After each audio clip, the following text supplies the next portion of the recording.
Just give an official startup one more time here.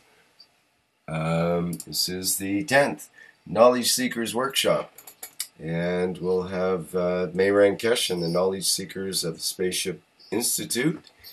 And my name's Rick Crammond, and I'm not sure quite yet what's going to be going on in this workshop, but we are promised that there'll be some new information about the reactors and some other the nanotechnology aspects. And how are you doing there at the Spaceship Institute, Mr. Kesh? Are things coming together, or do you need some more time, or how is it?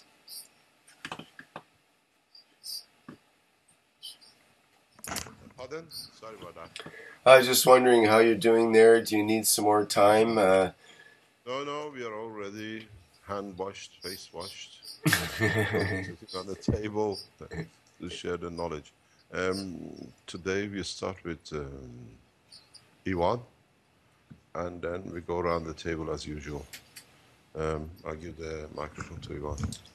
Great, thank you very much.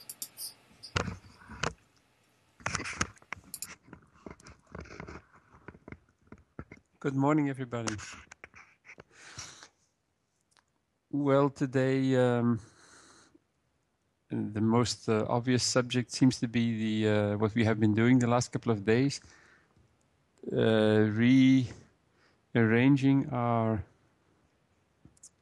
formation of plasma reactors, and there were indeed some interesting things happening. Especially my reactor. Well, yeah, the others as well, I have to say. But the first thing, 2 days ago, my reactor stopped. The motor stopped running, and we were kind of uncertain what was happening. If the motor was not functioning, or if the plasma had stopped the motor. And first we were thinking to stop it altogether and dismantle to look what was happening. Then Mr. Keshe said he tried two things. First, to the exhaust, to let the air come in. Then the vacuum it again. In the meantime, I was using the cell phone to monitor the fields around the reactor. And these actions hardly made any difference. So the field, if I applied the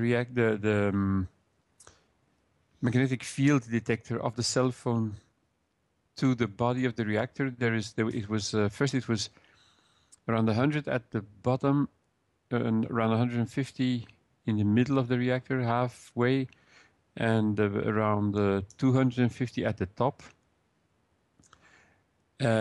If I apply the cell phone, probably the magnetic field detector is somewhere in the middle of the phone. So if I put the back of the phone in contact with the body of the reactor, it read something like 350. I say read because I don't know about right now. I haven't checked anything this morning. So at that point, after these actions of emptying and vacuuming, emptying rather, using the exhaust and vacuum again, not much happened. Also, the motor did not come back into action. Then yesterday in the morning,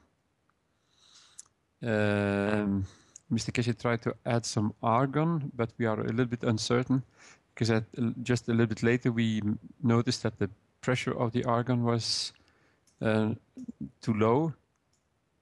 So anyway, that also did not make a difference because adding argon, Mr. Keshe said, compresses the fields, and if the fields can be compressed to the center, then they would be away from the motor, and eventually the motor would start up again.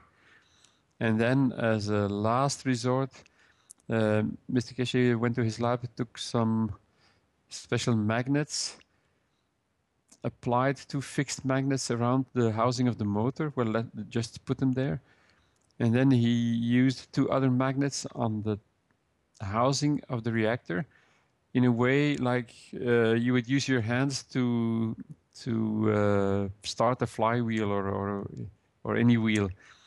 And at the same time, while he was doing that, we were all watching the current going through the motor, because although the motor had stopped, we kept some current going. Not too much, not to burn the motor, obviously, but since the motor has this water cooling inside, it can take something, even when not running. And so Mr. Keshe was watching to see if the current going through the motor would go down. And indeed, while he was doing that, at first it did not happen. Then with some other magnets, within a few seconds, I would say, the current went down substantially, maybe some 20%. And at that point, we increased the current and the motor started turning again. Then it was turning happily for the rest of the day until last night around 8 o'clock or something. While Mr. Keshe was not around, we kind of had the impression that in the meantime, we had completely rearranged the position of the reactors, brought them close together.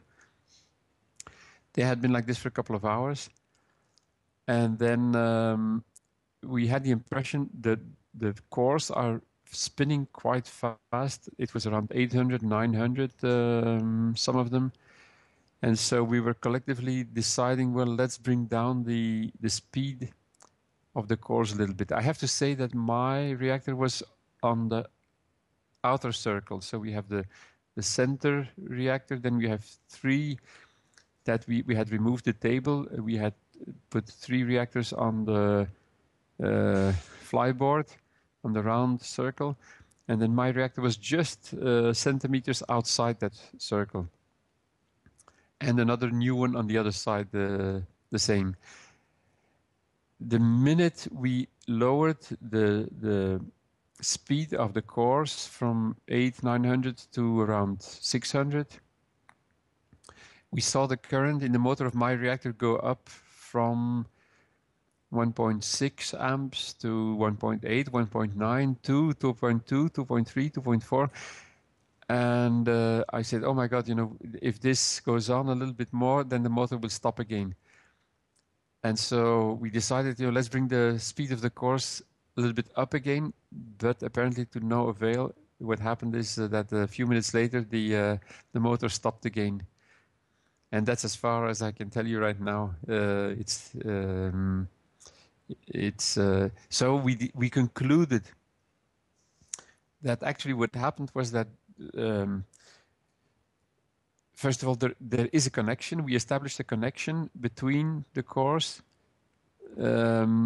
Yesterday in the morning, Mr. Keshe had asked us to connect the cores with the nano-coated copper wire.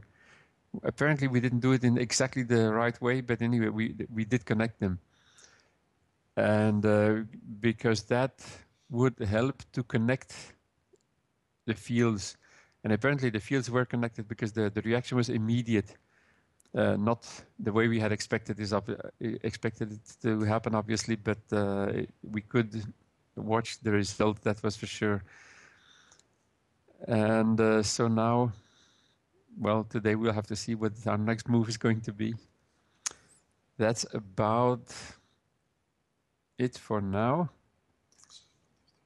The excitement of the week, Mr. Keshe says. Any questions about that?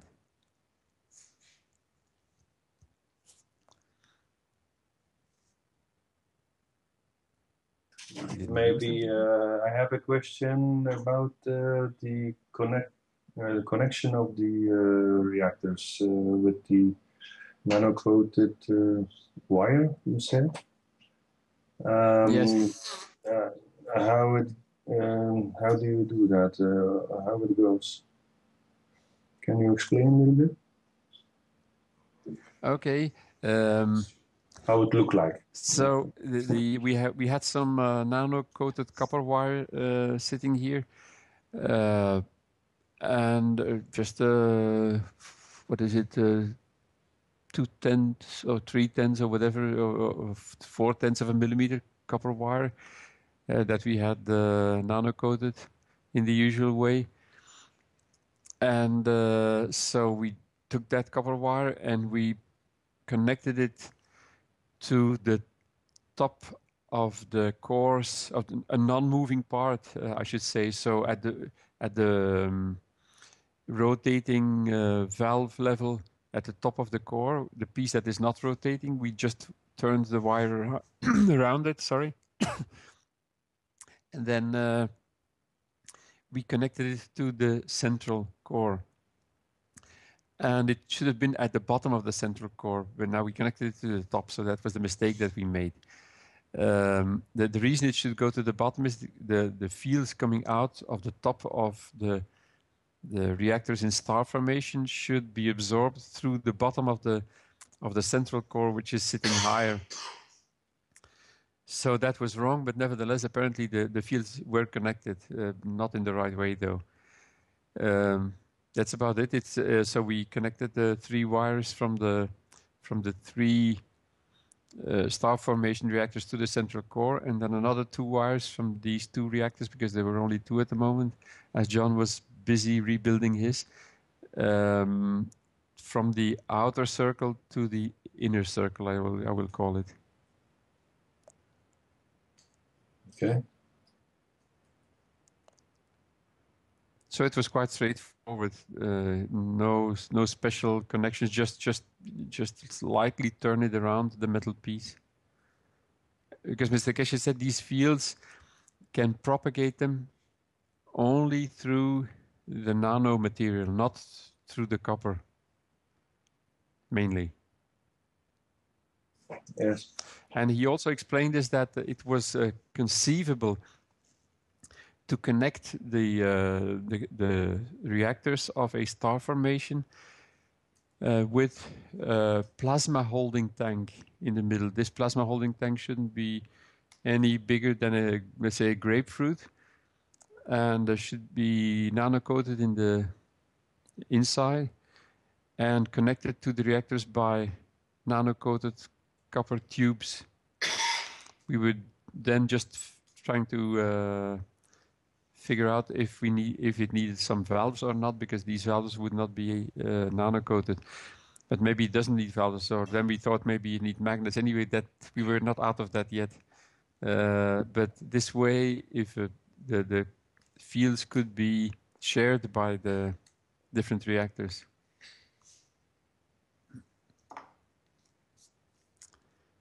I think that's about it for now. I'll pass the microphone, unless there's another question regarding what I just brought or told you. Ivan, so the plasma chamber, so that would be used as a central, so it's the same plasma? Is that what we're looking at? That's what I understood from what Mr. Keshe explained, yes. That there would be one reserve tank of plasma, which possibly could then be shared, or if a new reactor is added. Right. Yeah, we didn't go into that, if it was the idea to balance it or to share it with, if a new reactor is brought in to jumpstart it, something like that. That was my understanding, but we have to go further into that. How about maybe you can ask Mr. Keshe later on. Sorry. Okay, maybe I will, sorry.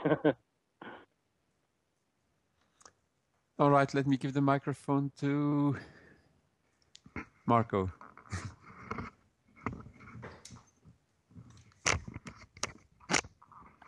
Yeah, hello, good morning. Maybe regarding last question, I can say also that it takes quite a long time sometimes to create plasma. That's why it's good to have a plasma reserve tank of the plasma. And if you need it very quickly, or if you put another reactor into the operation, it's very helpful to have this reserve tank. Right, you would be draining the tank because you could always fill the tank back up, right? Yes, yes. You might call that a plasma transfusion, like they do with blood plasma. You could There you go. you would be able to use the reserved blood that you have on hand to jumpstart, like you say, a new reactor coming in, perhaps to initiate it. Yes. Interesting idea. Exactly. You So can. could it also be the balance of, or the gravitational magnetic field of the point of where you are right now? So could you not go somewhere else and come back to this specific point with that plasma? I don't see in this way, right? In this moment, I didn't think deeper or in this direction. We were sort of discussing that a little bit in terms of, I think, Vince, you were talking about that. And if you have, say you had this reserve tank of plasma that you have there, and what if you were able to take bits of it out and still keep that plasma going in separate little reactors, that you put one on the other side of the world and one on the moon and one in the ocean, and would they still be able to communicate with each other because they'd all be the same plasma, initial plasma, you might say? Yes, yes. Plasma is always communicating with each other, especially if they are from the same source. And it's there is no any limitation in distance. This communication is, let's say, thousand and thousand billions of kilometers or light years, or however you measure this distance. There is no limitation with this connection. Yeah. But I'm seeing this. Go ahead. So I was just going to ask if there's a way to change the maggrav so that they can interspeak, so to say, between one type and the other, because they would be completely different magravs themselves. Could you attenuate them in some way to be able to communicate with a different maggrav? Yes, you can, but this is the aim of the reactor. You have plasma in the reactor, and you change the conditions in your reactor. Right.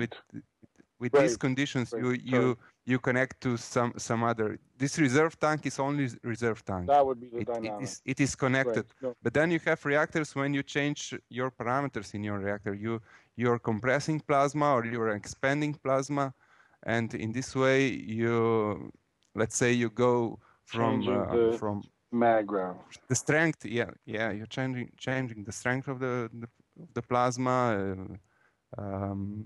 You go from matter level to transition level, or to principal level of the strength of the plasma, and try to get different results out of this. I think it's interesting that just a couple of days ago, I think it was, they discovered that the sun has other star. They discovered another star that came from the same baby star system, generating star system that our sun came from. So it's apparently the first time they discovered one that came from the exact same seed factory, essentially. So maybe by studying that sun, we'll see similarities they are probably in communication with each other in some way, because they're sisters, brothers, or whatever, depending how you look at it. We are all in communication. Our sun has, let's say, sister sun, or twin star, and also like galaxy or universe has its twin or sister, because everything is the same principle. If you look at the neutron decay into proton and electron, and these are from the same source. Neutron is the source, and you have proton and electron. They are sisters, and they are connected.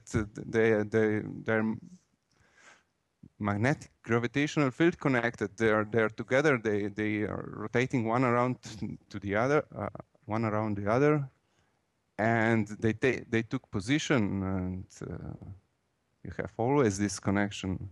You can find these parallels all over the universe. And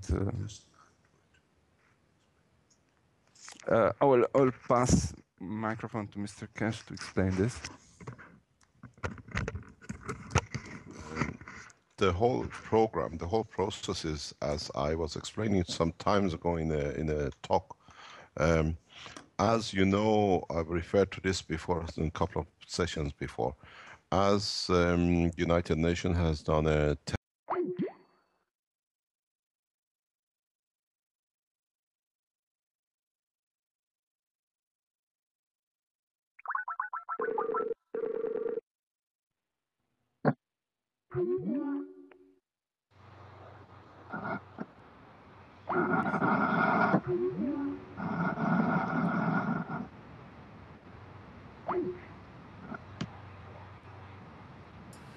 Well, sorry, buddy. I pushed a wrong button, and Hello? Can you hear us? yeah, sorry. That was my fault. I pushed the wrong button, and everything went bye-bye. So we'll have to sort of try to pick up that that last statement you were bringing out there, Okay. Mr. Guy. It'll take a minute for these for the other people. I have to hang up on some people and just straighten out the line here again. So I had to restart the Skype. Okay, bear with us as we reintegrate everything here. Let me just see. Hey, Rick, just a GoToMeeting test. Okay, thank you, and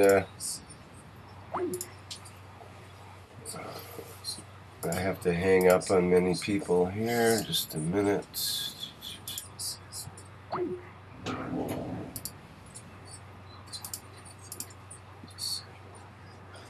Okay, we're getting there.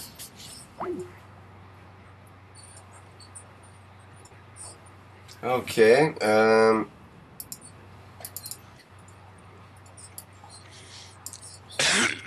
let's try to regain our composure there. And Mr. Kesh, you were mentioning something about the UN before I so rudely okay. cut you off there. What I was saying, as you know, I explained this before in other talks, that as UN has done a DNA test on 10,000 mothers around from 10,000 different tribes around the earth, and they all have a common denominator mother, the DNA chain connection, which means the whole human race tribe comes from the same mother or the same origin. This is the same with all the planetary system. As even this universe was created from the division of bigger universes, and the universe before the same as a neutron seed for the others. So all the systems, even universes, are internally, when man education and knowledge becomes further, understands that all the systems are interconnected, irrelevant of being a human body or atomic structure or a universal structure. So this is one of the advantages of when you make systems and you try to travel and you try to create things, they all have a common denominator. This common denominator, we'll talk about it very soon, because we are in the process of receiving the material, hopefully, or later on today, how this origin of this material, where it sits and can be used. So, as Marco said, and as now they say they have found the sun, which is have the same origin seed as the earth. In fact, even this universe and all the planets on this universe have that common denominator and common link, and this is the link which one uses in further motions and movement and travel and communication systems. As you said, with the reserve tanks, as the knowledge seekers go further, we open up the doors and more knowledge, different ways to do things. So this is nothing new, but you cannot talk about it when you're not there. They're getting there now. And that's, you can use the reserve tank as a source for all your reactors. This is used in a different dimension, strength level. Excuse me for just a second there, Mr. Kesh. We have a strong background noise happening, and I'm trying to figure out how we can do a little sound check. Us? It may be. Yeah, that helped. Whatever that was. Oh, now it's good. We're good now. Okay, so, it's really good now. Thank you. Okay, so this is one of the things which, in these reserve tanks, we create the plasma in the original reactors, and part of the process which Ivan referred to is that we vacuumed the cores, his core, and I explained when we did it, the vacuum pumps, the turbomolecular pumps, only can extract matter from your core, not the plasma. This is a fundamental new understanding for you lot. So when you extract, when you put your cores on a vacuum pump and you vacuum it to go to the next step, or you think you're going to reload, be warned that if you have created plasma, you have not extracted the plasma. Matter vacuum system does not work with the plasma in this condition. And this is how we showed it yesterday, that as Ivan said, we vacuumed it, and then we had to use magnets to move the plasma. Even the vacuum, the standard vacuum system we use for all our reactors, we heard the gases coming out into the matter side. But after nearly 12 hours the following day, you still have the plasma sitting there holding the reactor. So be very, what do you call it, be cautious and be advised. Just because you think you vacuumed, you have not managed to extract plasma. And if you build plasma step by step, you think, oh, it didn't work, I use a different combination. In the first stage you put, let's say, 1 or 2% of the volume in the plasma, and then the next stage you'll come to a point you start your motor and it doesn't work even when you do the vacuum, because you saturated your system with a high level plasma. This is the new learning curve for you lot. Be on your guard. Just because you vacuum your system of matter does not mean you vacuum system of plasma. The reason for reserve tanks is you create a higher strength maggrav plasma in your reserve tank. And then I teach you how to divide it, that you can feed immediately. You receive surges. It happens in space travel. You lose one of your cores by all sorts of problems. You should be able to support immediate reading, and to reload in high speed takes time. But now you use your reserve, and you use fraction of the reserve. And because these tanks come from the original plasma, they can communicate. They interact. Part which I think Ivan mentioned in a passing by, but is absolutely crucial, is that when Ivan we put the reactor, after we restarted it with moving the plasma in the core, and we put it on the floor, more or less immediately we saw reduction in the speed of the other reactors on the floor. So what this means is that the plasma strength is so much that it puts gravitational magnetic field pressure on the other cores, that it slows them down. It's like grabbing them. So this was the first indication that the reactors have created plasma and they are interacting.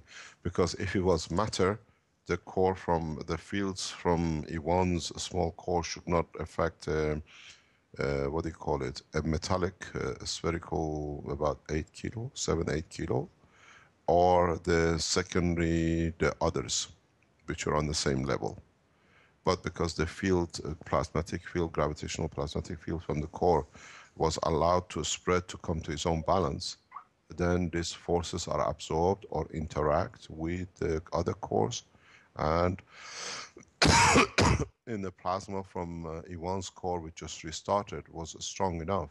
It has forced the other reactors to slow down in the speed, and the slowing the speed was quite, what do you call it, visible. It was detectable. And apparently, when I was away yesterday,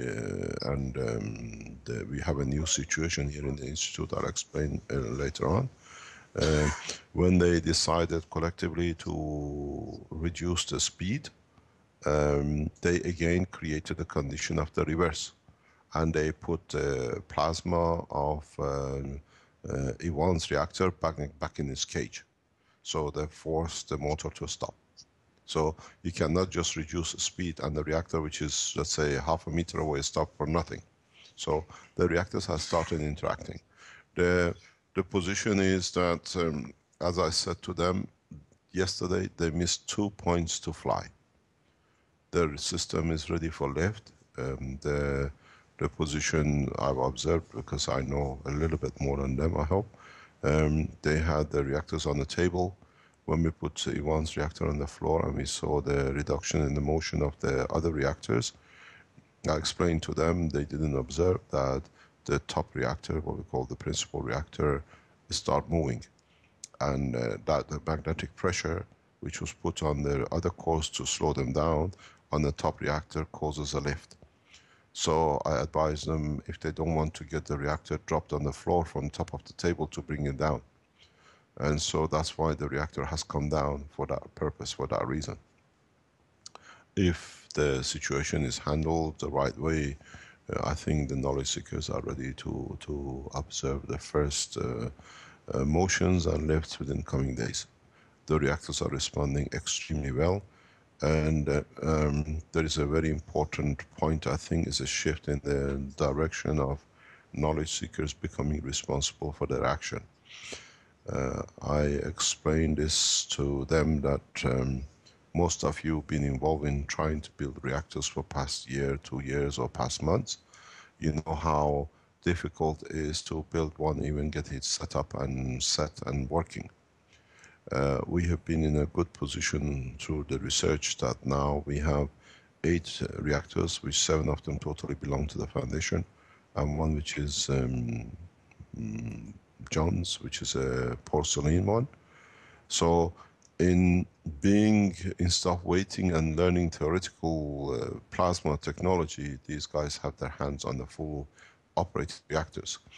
And I thought, in me being there all the time telling them what to do, as I explained to them, it's like the man who goes to a place driving himself and learns the way, or the guy who uses GPS. He never learns the way, he just follows the direction on the panel.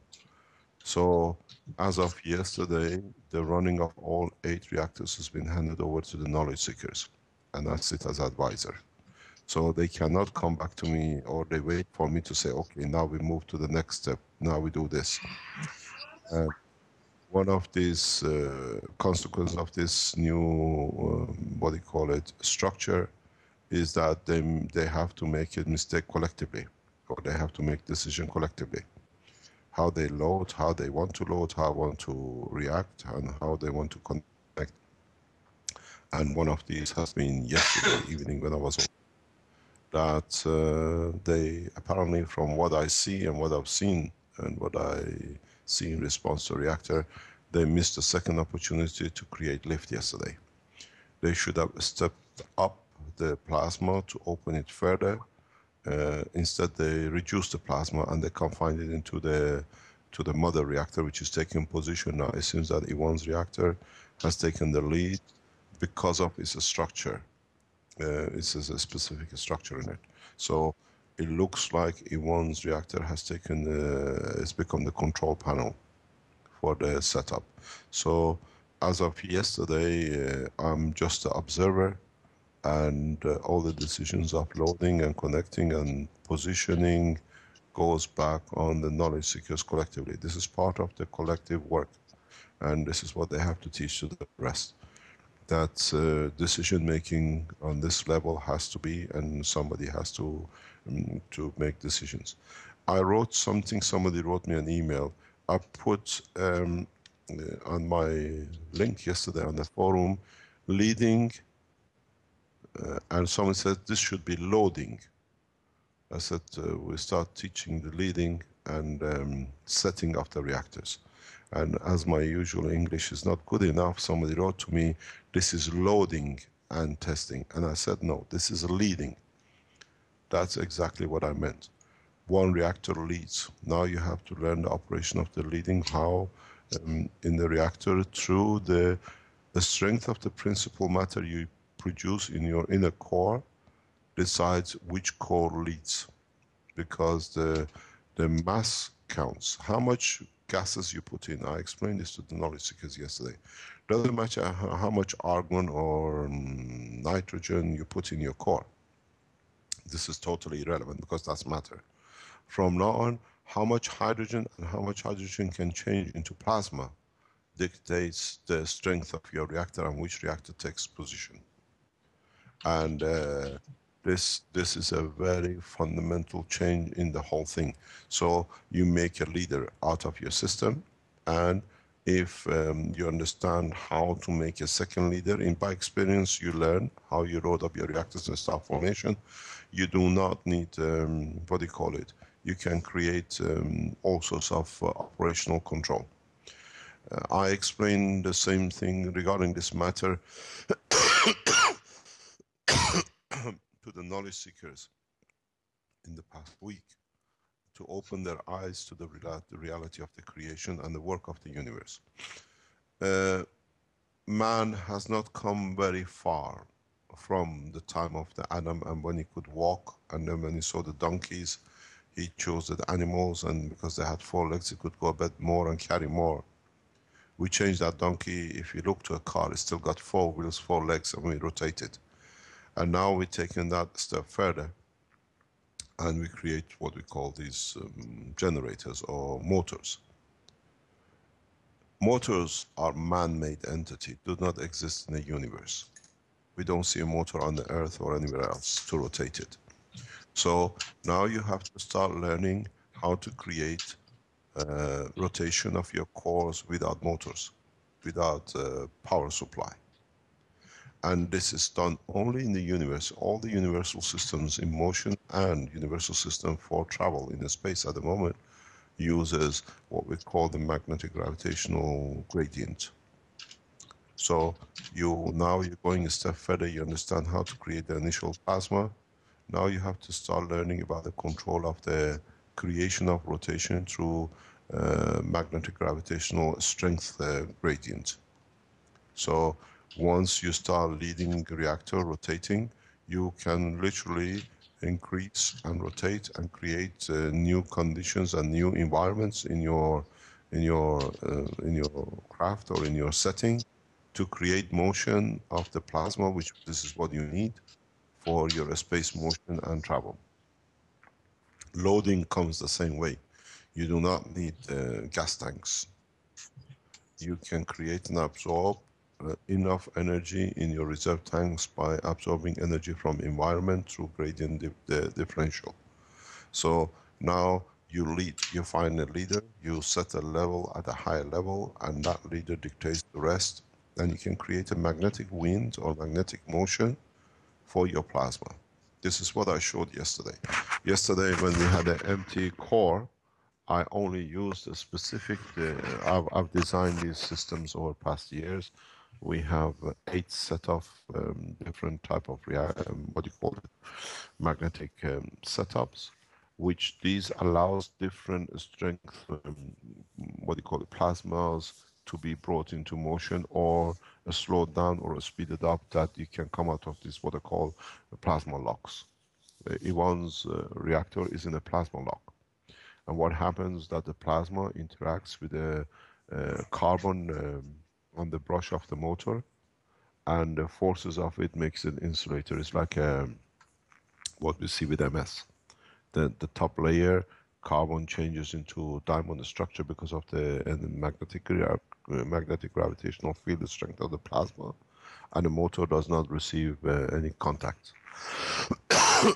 So partially is a magnetic field expansion, and partially is the conversion of the graphite because it's a matter. So you understand the whole working as a whole. There are a lot of research papers about the interaction of the plasma and the magnetic, what do you call it, and the graphite brushes. You can go on the internet and read it. Then you understand that's what happens. In a research done in Belgium, we've seen it how a small voltage current across the diamond makes the diamond conductor for microsecond, nanoseconds. So you understand another step in the whole thing. So this wasn't a mistake. It wasn't loading and setting. It was leading and setting. And now we've seen the leader. It's very clear. Ivan's reactor has taken the lead. It does not need to be in the center because you can lead from outside core. You need this kind of leader system with your communication and control, central control. And when you subdivide satellite crafts. So what it means in the future when you have satellite crafts leaving the mother craft, or you're sending probes out, you need your leader to be contact in with both sets. This is how you communicate and you control. This I teach you later on. So it's like once they establish, they understand the hierarchy due to the magnetic field strength pressure.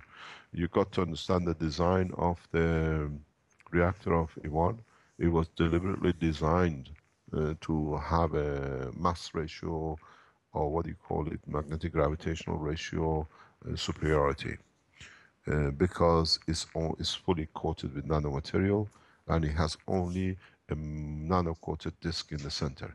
So the whole volume of the core is the what do you call it? Is your plasma center, where the other reactors are all confined inside each other, or they have a sphere inside the sphere. This was originally designed to do this, and it's shown to be effective. And that's why in past 2-3 days, Ivan said, I want to open it. I said, leave it. It's the magnetic field pressure. We got to see, and I've shown it, it is there. So from the test this week, please, just because you think you evacuated your system, you don't have a plasma. If you don't understand this principle, measure the magnetic field in your core.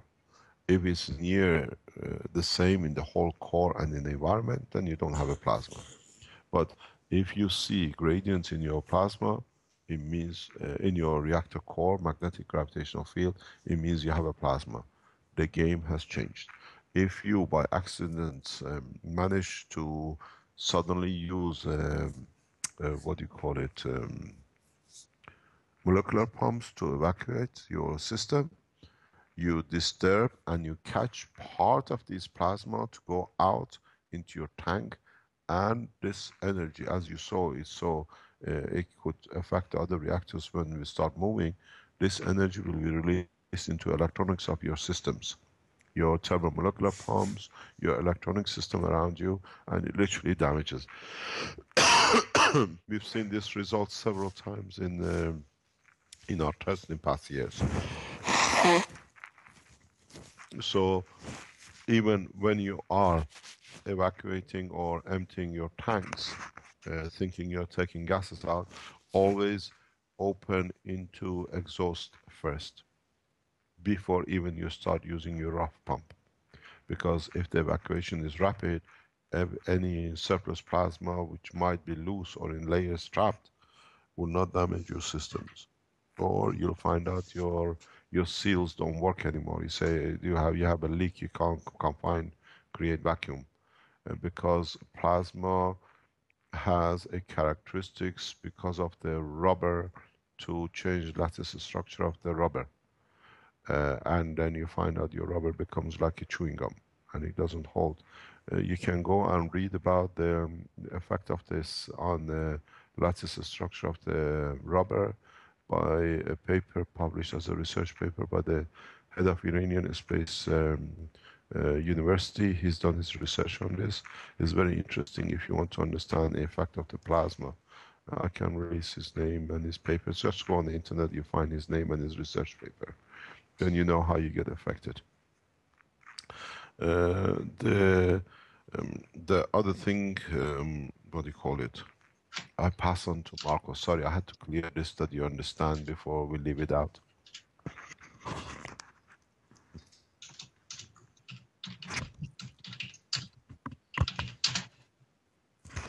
Thank you. Thank you for clarifying that, Mr. Kish. I was wondering about that myself, about the loading versus leading issue. I got a quick question, if that's possible. Yes. Does that mean when you discharge your reactor into your discharge cylinder, the plasma is not extinguished? That's one thing. And do you have this tank between your vacuum pump and the reactors, or you have separate connection between the reactors? Do you mean reserve tank for plasma or tank for exhaust tank for gases and? Yeah, exhaust tank for gases. Like I have a tank which I vacuum with a turbomolecular pump, and from that tank I can vacuum the reactor. So the first place where the plasma is gonna go is a big stainless steel cylinder, not in the turbomolecular pump, but is it gonna be exhausted in that cylinder, or still is gonna go into the turbomolecular pump? First, it will go to your cylinder, to your intermediate cylinder, and you better leave it there. Let's say few minutes or whatever, so that this energy is absorbed by the container, by the material of your reserve tank, of your vacuum tank. You don't put it immediately through turbomolecular pump. Well, we have also another connection, like an exhaust. Exhaust is connected to our distribution system directly outside. We have another pump in between, and this is connected to atmospheric air. And we usually first open exhaust valve, so that we get atmospheric pressure to our system or to our pipes. Then we close the exhaust valve, and then we vacuum it to the reserve vacuum cylinder.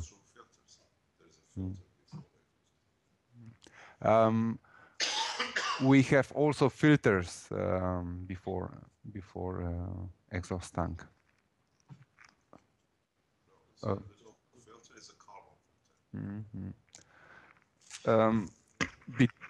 Before this exhaust pump, there is a filter which has carbon inside.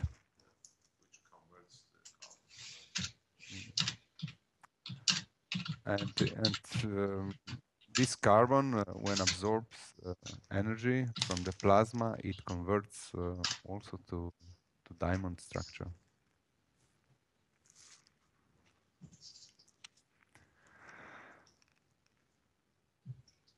So anyway, you have to be very careful when you are exhausting plasma. You will not exhaust all the plasma, you will just exhaust the bits of it, but it's enough to destroy your vacuum pump.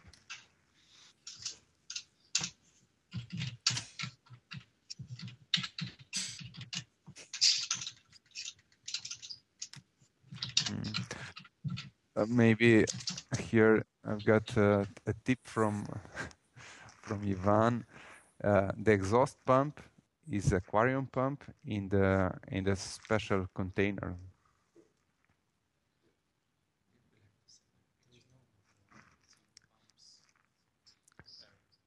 We will try to send you a picture of it, how the configuration is done.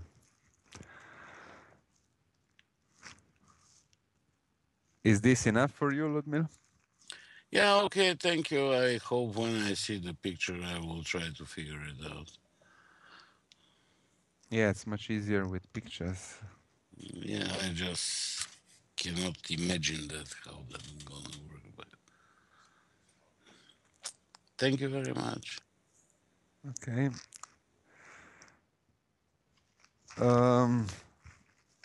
Maybe some other things that happened in last week. We've got some accidents also here. The reactor that I'm taking care of had a failure during the weekend. On Monday, when we came back to the institute, there was surprise. The reactor that I'm loading and taking care of was laying down on the floor, and the legs were off. Bearings were all over the place, and bolts, and it was smashed. So we tried to figure out what happened. So we went to see video recordings from the lab. Unfortunately, also video recordings were not stored on the disk storage. So there was no possibility to find out what exactly happened. There are different possibilities. Legs of the reactor were not optimal, and maybe because of the vibration, one of the legs was broken, and the reactor fell down on its side, and it was damaged at this fall.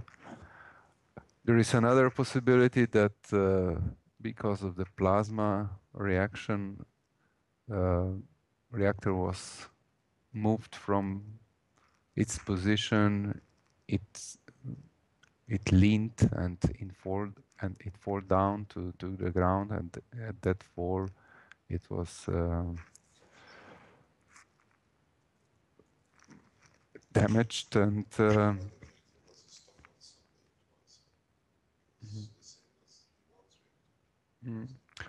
we observed quite a lot of changing of the speed rotation in that reactor. Speed went down and then up again, and it happened also that speed went up to very high speed, and Mr. Cash brought it down during the weekend 2 times. Oh, it was completely stopped. The same as Ivan reactor.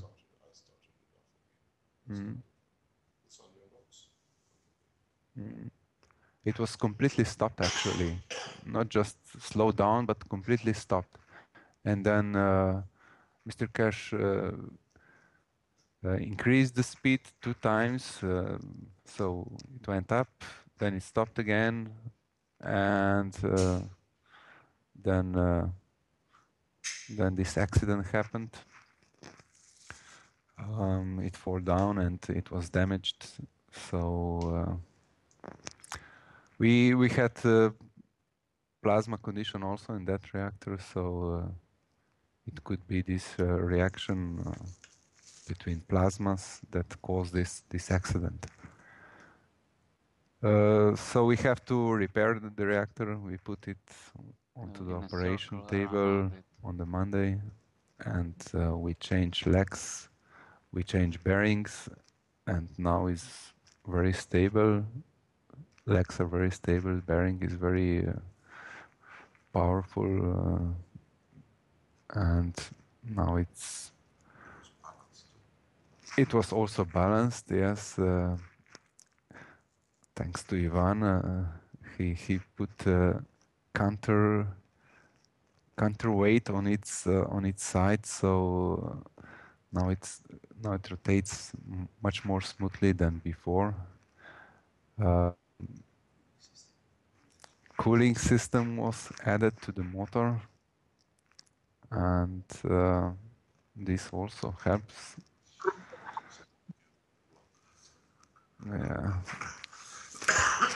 So maybe I can describe something also about how to find out if you have plasma inside your reactor or not. We are using magnetic field detector, and you use your probe and you go near to your reactor. First of all, you have to measure ambient magnetic field strength, and then you go to your reactor and measure fields at the top, at the middle, and at the bottom of the reactor. And if you observe some differences in field strength, you can find out that on one side, let's say on the bottom or on the top of the reactor, you have higher field strength, and in such a way you can find out where is your exit and where is your entry and your exit of your fields from the reactor, where is your south and north pole. In the south pole you have a lower field strength, and in the north you have like in the exit you have a higher field strength. This is because fields are absorbed from the south, and some fields are also inside the plasma are added to this field flow, and you get higher field strength on the exits of on the north pole of the reactor.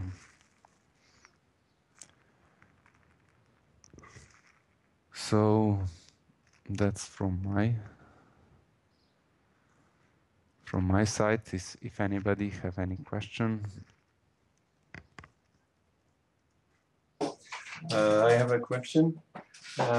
Could it be that the matter of the reactor get magnetized by it?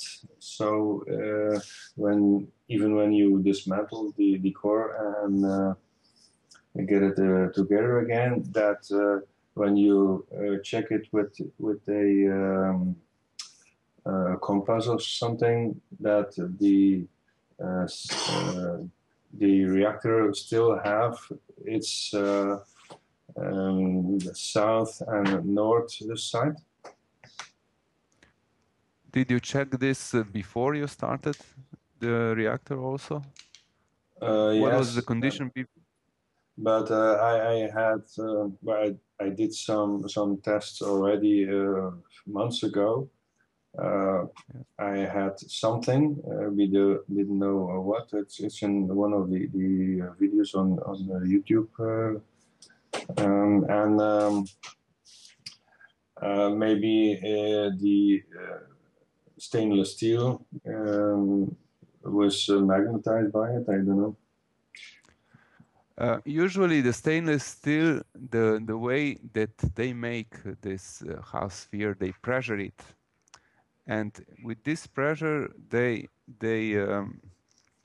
disturb crystal structure in the metal, in the stainless steel, and you get slightly magneticized stainless steel. So that's why I asked if you measured that before you started your test.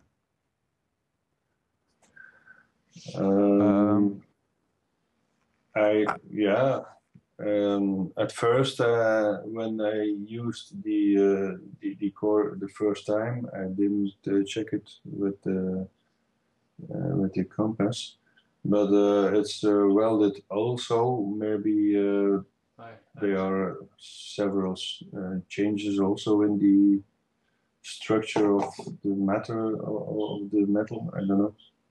It's strange.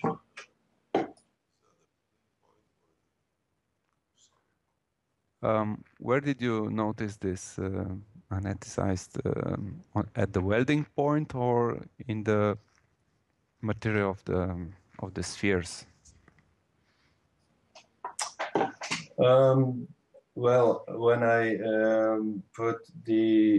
when I hold the compass on, let's say, a distance of 25 centimeter of the reactor. Now it's still spinning. It's the fourth day it's spinning. The south, no, I think that's this south side of the needle, yeah. So points at the reactor when on the top. When I go downwards beneath the reactor, the needle turns around 180 degrees, and the north side points the reactor. And I think most probably you have plasma inside. This is not from your stainless steel, from your chamber. This is from yes, and one thing also, you have to be careful when you are close to your motor, because in your motor you have magnets. This can impact on your compass also. Yeah. I have several things to check. I have a fluorescent light with it. I have my coil with the scope on it to check if there is some flux. But yeah, right now it's only indicatable with the compass. Most explain to him something. When he uses the fluorescent tube,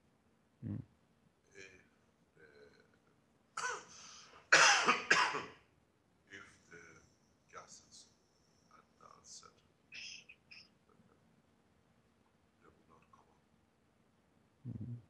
Because you do with another plasma, you do with a matter. That's why you in the lab you got to wait.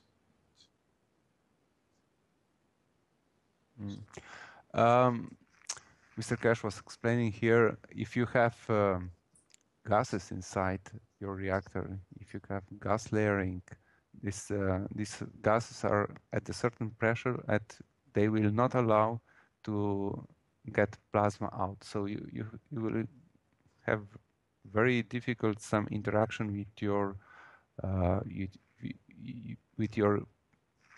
gas tube of the light to have some indication. We observed this interaction in lab with lamps that are on our ceiling, but this is in a way when plasma somehow gets the way to escape out of to have some gap through this gases.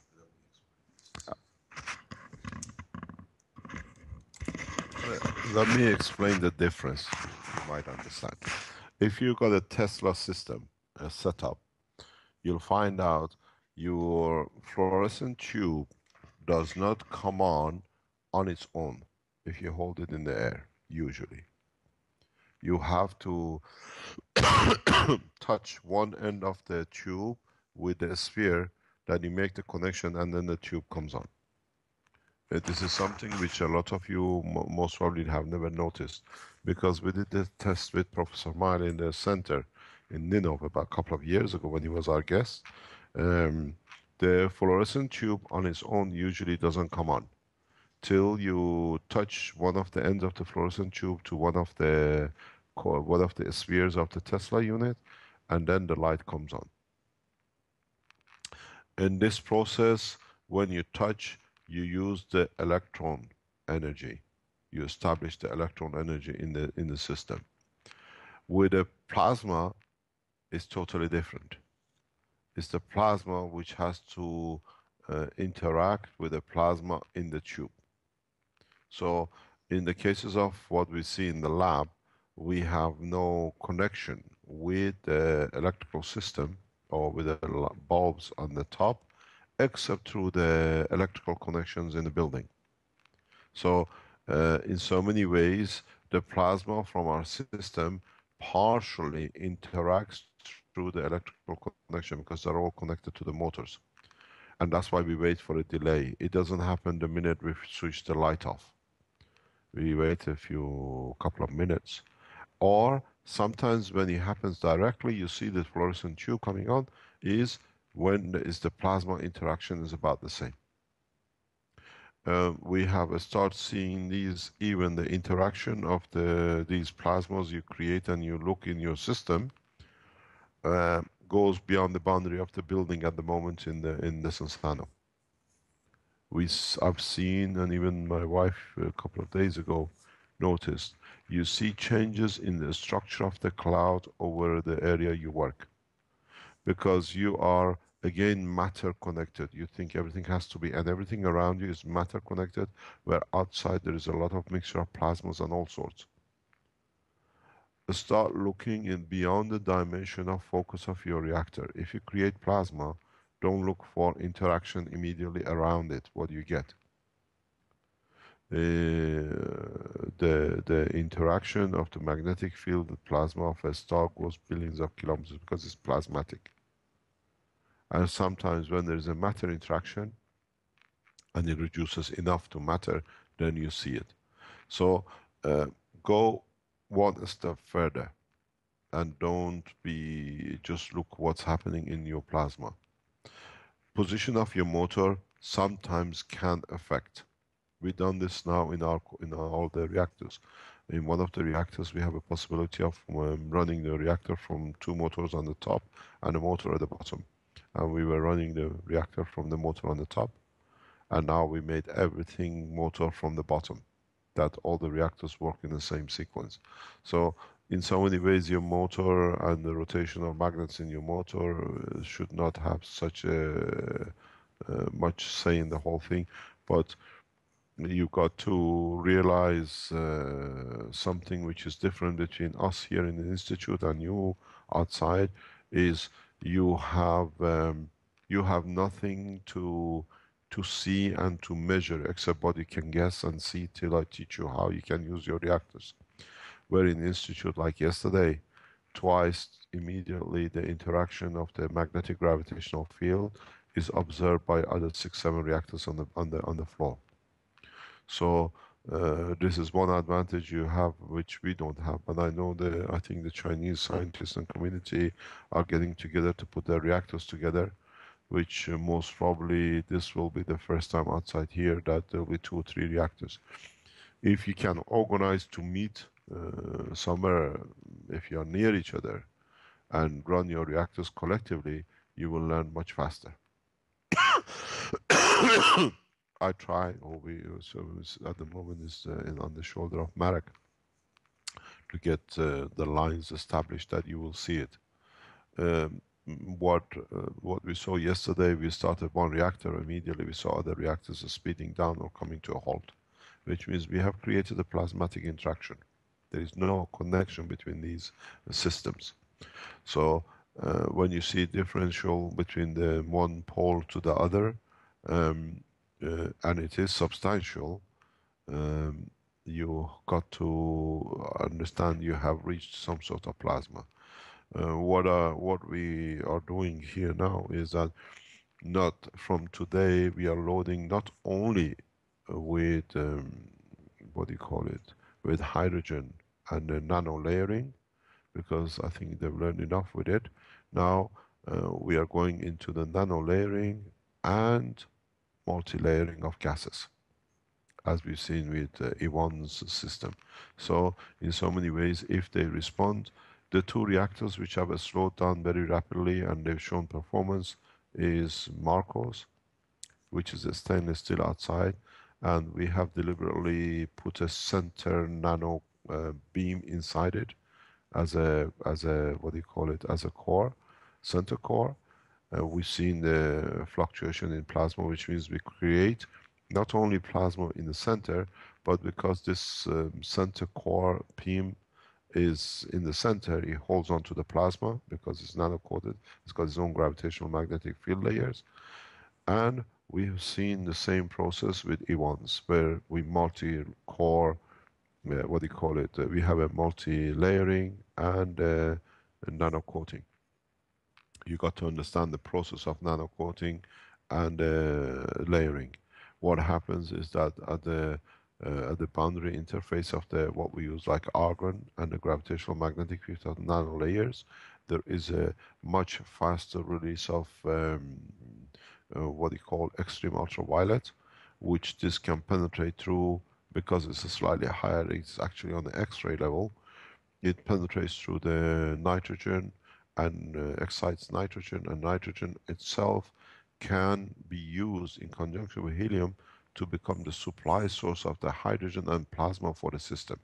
So your plasma, whatever you lose as energy into the surrounding area, the nano layer interface with argon in releasing hydrogen, in releasing extreme ultraviolet, just what they call a soft X-ray, triggers the condition for the helium and nitrogen to release hydrogen in a level of the field, not matter, that becomes part of the supply for your center core. That's why you see these cores being so powerful, because they start feeding themselves. This process happens in the upper layer of the atmosphere on Earth, where the energy packages I was explaining yesterday to the knowledge seekers, is that the conversion nitrogen is created on the upper layers, is in the book number 4. I've explained the process that leads to production of the hydrogen and the rest of it, which comes on the atomic level. In so many ways, it happens the same thing in your lungs. It's the same process. So we have replicated the nano layer, which enforces the feeding and constant supply of the hydrogen to the center core, to the center of the core itself. So you see much more powerful performances from these, and so this is why you got to see if your core is a nano layer coated, and if it is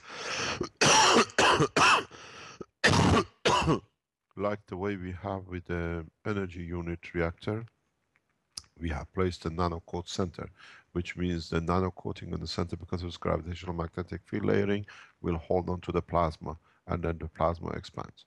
That was the reason why Marco's reactor came to a halt on Sunday. I restarted it again and it came to a halt because the plasma inside is very, very powerful. The process you got to understand, not just because you do something.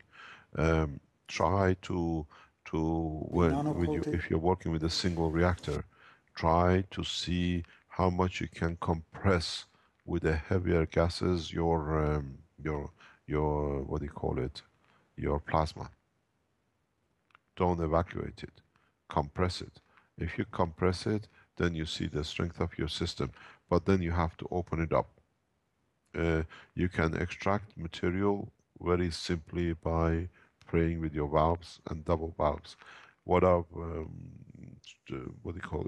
what I recommend, what we are doing here, if you look closely on top of every reactor, Now we put a specific valve before we go to the valve of the feeding, which means we literally hold the plasma in the core. Don't leave a valve 2 meters, 3 meters away. Put an extra valve on top of your reactor, you confine your plasma, you reach the plasma condition much faster. I'll pass it on to Marco. No, Marek.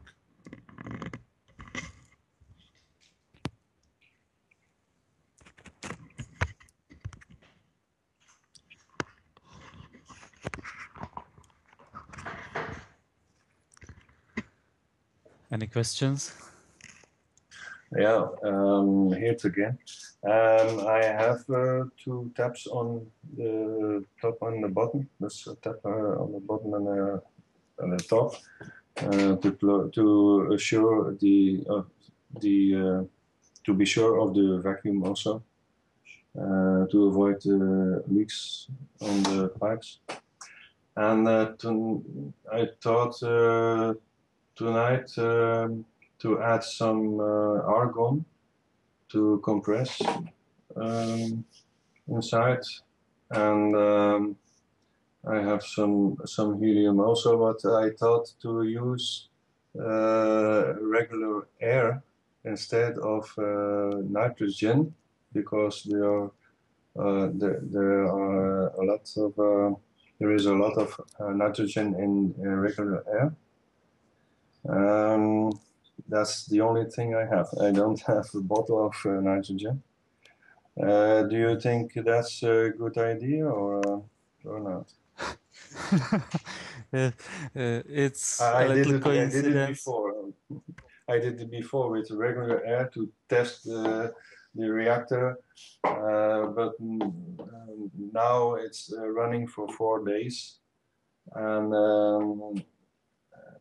yeah, I just wanted to try also with some argon, but I don't know if it's a good idea to use the air as a gas, actually. Actually, we did yesterday inadvertently because we had some problems with argon reduction valve at the gas supply, the gas tank, and once Ivan's reactor was open to exhaust, so actually connected to atmosphere. So yes, the air came into Ivan's reactor at one time, and we then evacuated it again. So there was something like this happening already. So I think we try to use argon usually, not the pure air, but the way I understand it because you have also some oxygen. Right. You have a lot of nitrogen, it's true. Isn't the oxygen is the problem with the EUV? It tends to block EUV, while nitrogen will allow the EUV to travel through, and argon would allow the EUV. How about that as an idea? Maybe at this point I'm not able to make conclusions from this. So we usually... It's known, for example, that the EUV will only travel a few nanometers in atmospheric air, but it's able to travel through nitrogen fairly easily for some strange reason. Mm-hmm. Yes, it can be. Okay. Because the structure of oxygen is then changed to how they call it, O3. Ozone. So I would prefer using argon, as Marco said. But we can make some experiments and see what happens. I pass the microphone to John. He wants to say something. What I wanted to say is that, in fact, if you look at the Earth, why don't we receive EUV when we go outside? That's because there's all the high energy radiations coming in the atmosphere is that energy is blocked, and you have in the high atmosphere production of ozone from the oxygen, and that is in fact what is blocking the ultraviolet, and the problem can be seen when there is no more ozone in the atmosphere. The level of UV goes up. So that's that shows that in fact oxygen is the blocking factor for the UV in the atmosphere. So that might be a problem in the reactor. I cannot say what's happening exactly, but in my understanding, I see it as a factor that would, unless you have a very high level of EUV produced, but when you start, what is done is starting with a very low level of radiation. Then when you start to have something going on, the level of EUV will increase. But if you have something that absorbs the EUV, that might stop the reaction. So unless your plasma is already there, if you have to build up your plasma and having some oxygen, that might be a source of a problem. It seems like the EUV, if it's generated close to the walls of the reactor, would have to move. It would have to move the distance at least to the center of the reactor, where the hydrogen would get ionized and disassociated and then ionized. So it would have to move that couple of centimeters, say, from the walls or close to it to the center. It seems like. So that's a long distance for an EUV ray if it's got oxygen around in the environment. But it's not a long distance. If you have some helium will be near the center, near the hydrogen. If there's still some, if you haven't built up your plasma, oxygen will be outside of that. You'll first have nitrogen, then oxygen, because of the position. Oxygen is heavier than nitrogen. So what would come outside of that those layers would not interfere directly with what is happening inside with the helium and the nitrogen. So on those interfaces between the interface between hydrogen and helium, and the interface between helium and nitrogen, you would still have some EUV produced. So it's you have to see that the production of and the interference between nitrogen and argon will have disappeared, because you have that oxygen being between the two. So the oxygen will not block everything. It will, but you need the other layers that would be inside the position of the oxygen. Okay. It is always better to use inert gases because inert gases are transparent completely to EUV. Okay, and what about the amount of argon, for example? Sorry, I'm just gonna come in for just to explain one simple thing. I think you're still in your schizophrenic condition. You've lost the connection. The nano layers, you're not your gases on the layer does not interact with matter. It interacts with the magnetic fields which are trapped between or is in between the nano layers and the nano layer itself and the nano layers. So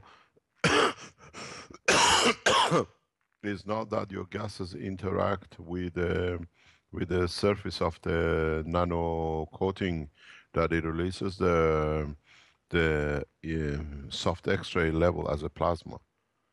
It's the interaction with the magnetic field which is trapped between these layers.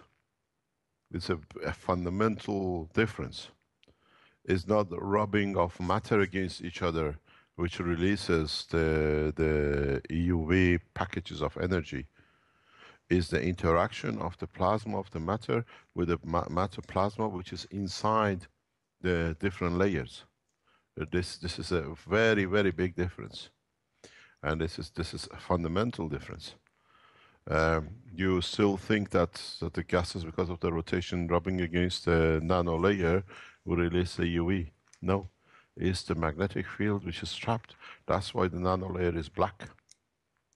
Because it absorbs, at the same time absorbing is hold on to these different fields, but there are dynamic fields going through. We showed the structure in the lab last week, which I think John took a video of it, of different plastic circles. It's on the Facebook. Is the fields which is flowing between these in its interaction with the gas which causes the release. Is a magnetic friction, is not a matter friction. And it's a huge, huge fundamental difference between the two. It's very much the same as the rubbing of the gravitational magnetic field of the Earth.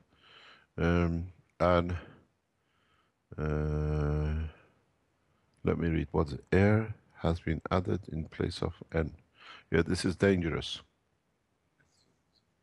Yeah, this is dangerous. You don't add air into your system. Do not do this. You're playing with two things. First of all, the air you introduce carries moisture, and we know this for a fact because then you will see rust on your cores.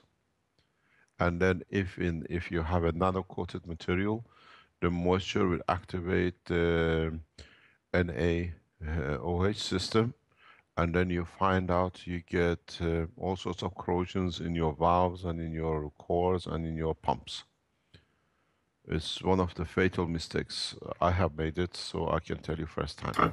Would not the air, excuse me, would not the air also interact with the hydrogen? So the oxygen might mix with the hydrogen and produce an explosive mixture as well, possibly. Yeah, but that's one of the things is possibility, but you're working in vacuum, which is very rare. Except when the air leaks in. Yeah. But one of the things you will notice, you reignite the caustic chain. If you have any caustic left between your layers or on the surface of your material, and then you find out that this will go up in your pipes and into your vacuum system. One of the things you don't do if you want to add air, consider what is in the air. It's 65% nitrogen, but there is a moisture in there.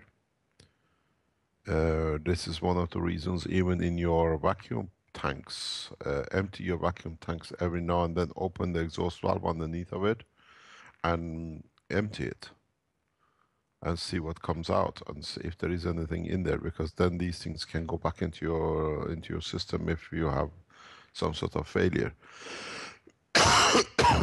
That's we exhausted the tank, but we always follow it with a vacuum suction. We don't leave it. and that is and even that vacuum suction goes through a pump, which means there is no air can go back into the system. We built the system more or less airtight. We have no airflow in the system. Even the exhaust goes that way. So just be careful. It's a good experience, but it's a very costly experience. I opened one of the valves a few days ago, and I showed the caustic process at the bottom of the where the valve sits, connects to the core. We still see it. So the process, just because you dried your nano layer without washing it, or even when you wash it in a what do you call it, pure water, it does not stop. And if you introduce air or moisture into your system, then you're sitting for a crisis in the long term. I pass it on to John.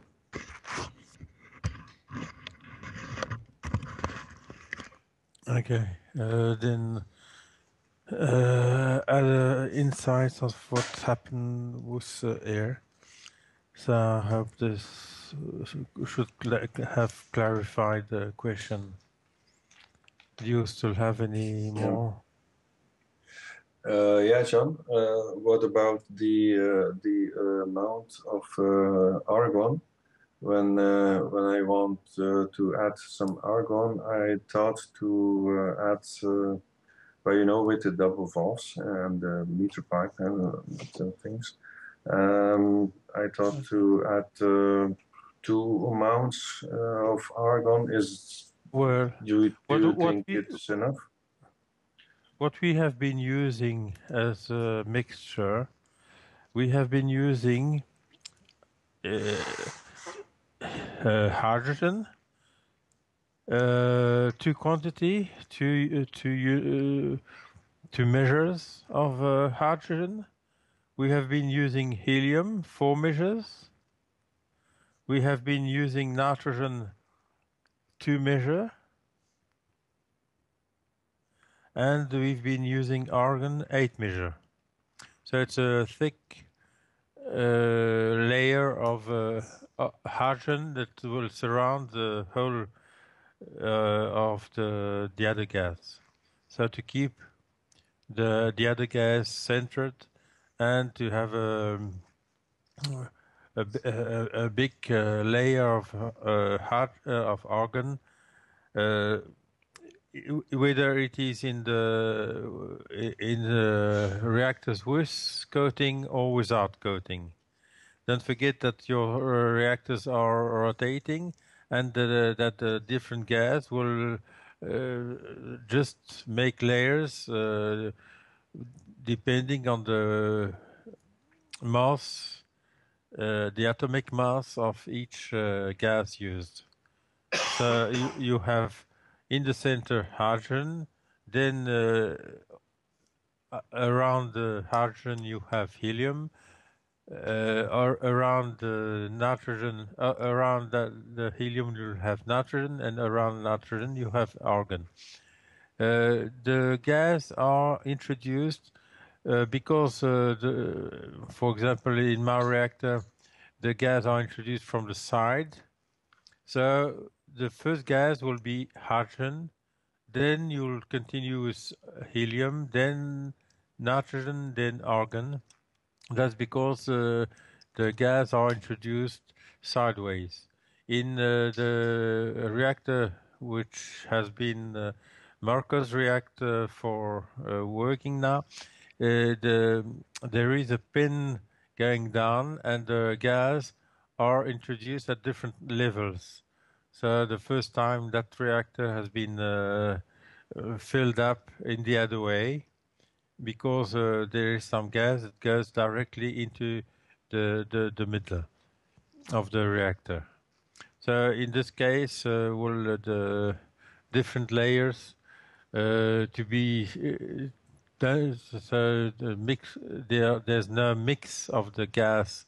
When we introduce the gas, the layers are done in the way they should naturally come, which is, in fact, yes, don't forget that your reactor is turning at a certain speed, which is we've been using the speeds around 500 to 800, or we were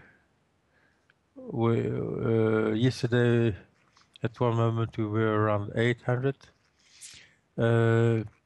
This is only to create the gas layering, and that will act also on the pressurization, and you need some turbulence in the gas to create that pressure expansion at the layering of at the interface between each gas to produce the EUV. That has to be understood because in some case when you have some nano layers on the surface of your cores, so the inner interface of your outer core or whatever you have inside, if you have some nanomaterial, the reaction is different because hydrogen is enough to start a plasma. If you don't have some nanomaterial on the surface of your core, on the inner side of your core, you need the gas layering to have the separation of the plasma that will build up in the center, and that's some important aspect. And what did I wanted to say also? Yes, I'll talk a little about my reactor. It has been put out because, in fact, having no nanomaterial anyway in the system, we could not see any build-up of plasma inside because measuring the fields was not possible. Well, we couldn't see a very a very visible way to see any fields coming from inside the sphere. In fact, at one moment it was even very strange because the surrounding fields were about at 40 or 50 microtesla, and near the reactor it was sometimes near the ceramic it was half of it. So it was some way strange, but there was not a clear indication of any plasma inside. So the transformation I'm doing now on my reactor is to introduce a coated pin in the center of the reactor. So I'll have some nanomaterial inside at the center of my reactor. But while trying to open the system, I had a small crack and I had to change the entry of my system and be careful not to put some dust. And I've been using some diamond tool to grind the material, but even the diamond tool are just about out of use now, but because the stuff I'm using is very hard. So now it's ready to be put together. I'll be preparing today the center pin with the nano material. I'll be using some copper foil prepared some time ago, and I'll be gluing that on the threaded rod that will be positioned in the center. So there'll be some pictures of what I'm doing, certainly in the coming days. And well, this should allow the plasma to be kept centered near the nanomaterial and in the center. So if there is some plasma happening, that that will be done with the nanomaterial being there. One other reason why the plasma might not build correctly at the beginning was because I have some, I can say, I've, the two halves of my reactor are different. One half, there is just about nothing, allowing, giving the possibility to the gas to have some turbulence. On the other side, I have made in the with the clay I've added a kind of propeller inside on the edge on the inner side of the core. I have built a kind of propeller that I think you might have already seen in some pictures that have been released, and that could create too much turbulence. So adding the pin in the middle with some nanomaterial would allow the build-up of the plasma in a way that it will be kept centered, and the turbulence might, well, we'll still have to see what happens with this construction and see if the fields are correct. So to remind, I think you might have seen that we've been measuring the fields using our cell phones. So some kind of cell phones have the possibilities to have, because they are built with magnetometer, and you have also an accelerometer, and Marek has given us the possibility to see that the fields were there, because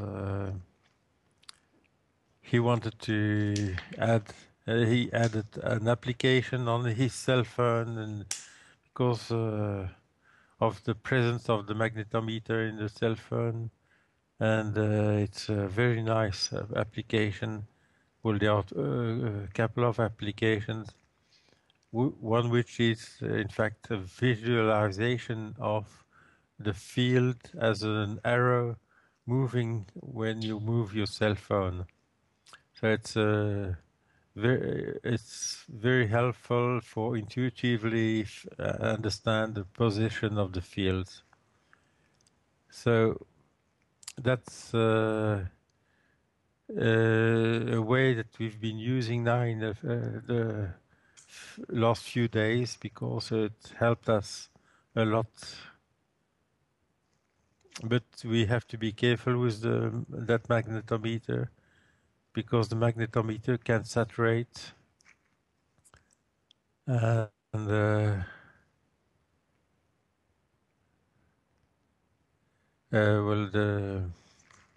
we have to turn if ever the magnetometer saturates, because it's in some at some moment it can be completely blocked. We see the arrow being in one position. We have to turn around the cell phone and make when you hold it in your hand, you make a tour with your hand and the cell phone in your hand, and that will unblock the magnetometer. We confuse the phone. Hey, Just John, can you give us the name of the application that you use with the cell phone? I know there's a couple of different ones with the magnetics. I was wondering what you were experimenting with there. Do you know what the name is? Okay, it's magnetometer. Well, that's pretty straightforward. Magnet meter. Magnet meter. Magnet meter or magnetometer? Magnetometer. It was on Facebook. Right. On our Facebook. You can go to the Spaceship Institute Facebook and get the link there for it, right? Great. So, just a quick question. What kind of range of magnetic fields you're looking after? Well, we have seen magnetic fields around.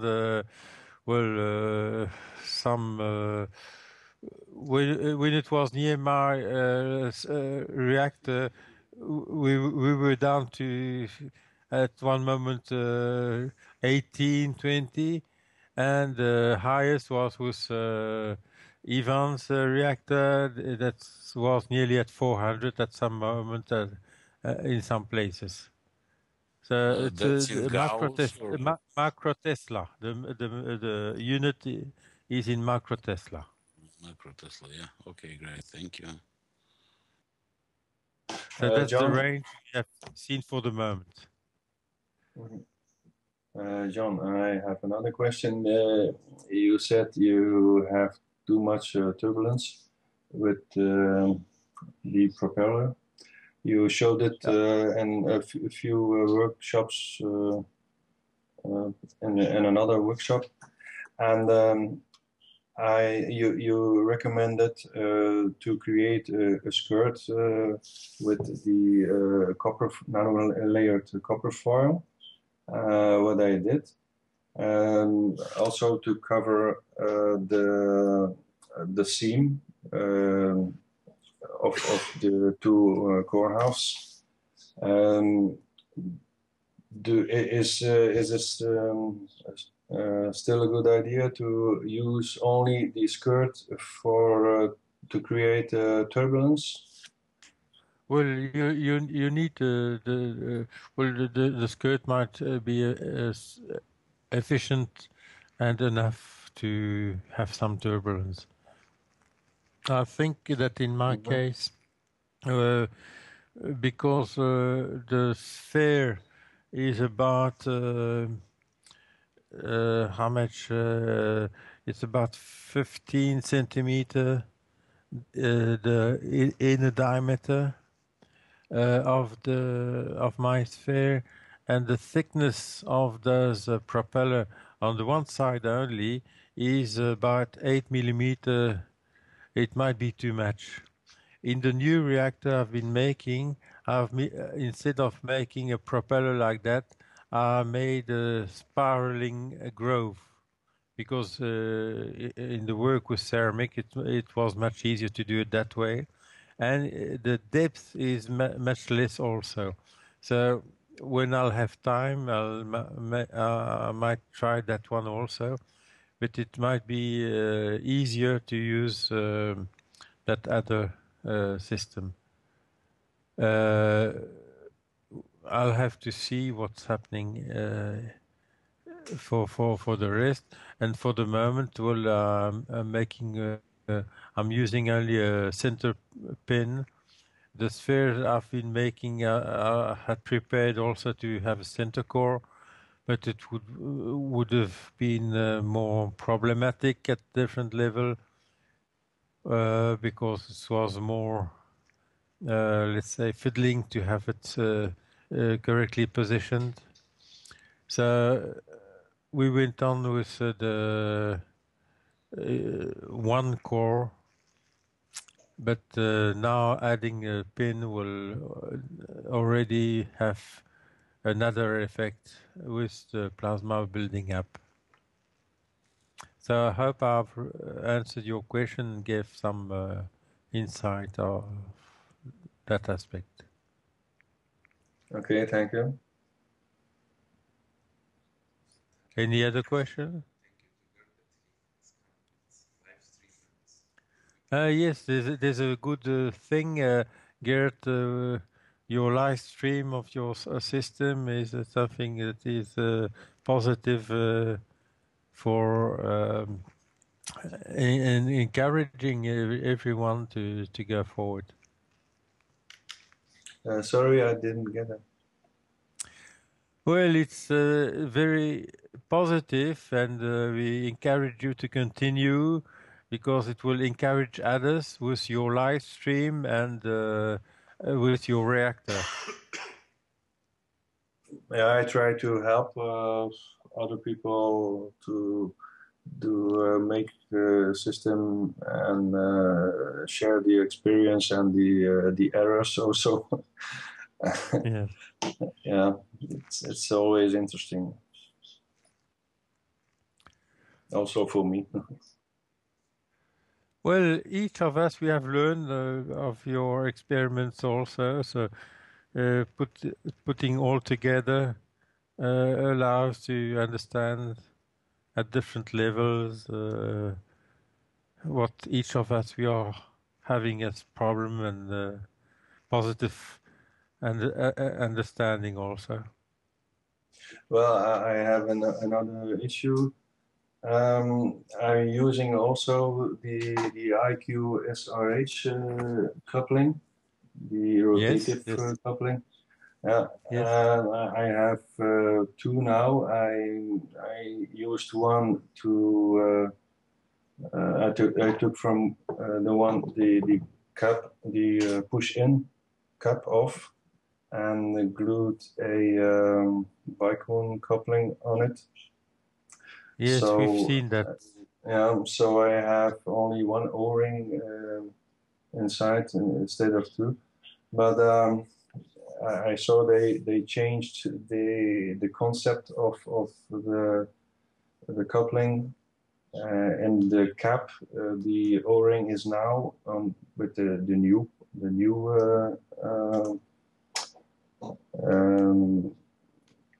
couplings is the O-ring in the wall of the cap instead of the bottom.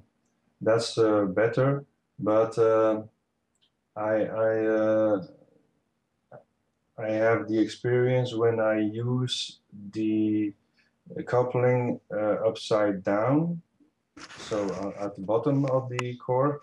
I always have a problem after a few hours that it grips, and yeah, I have to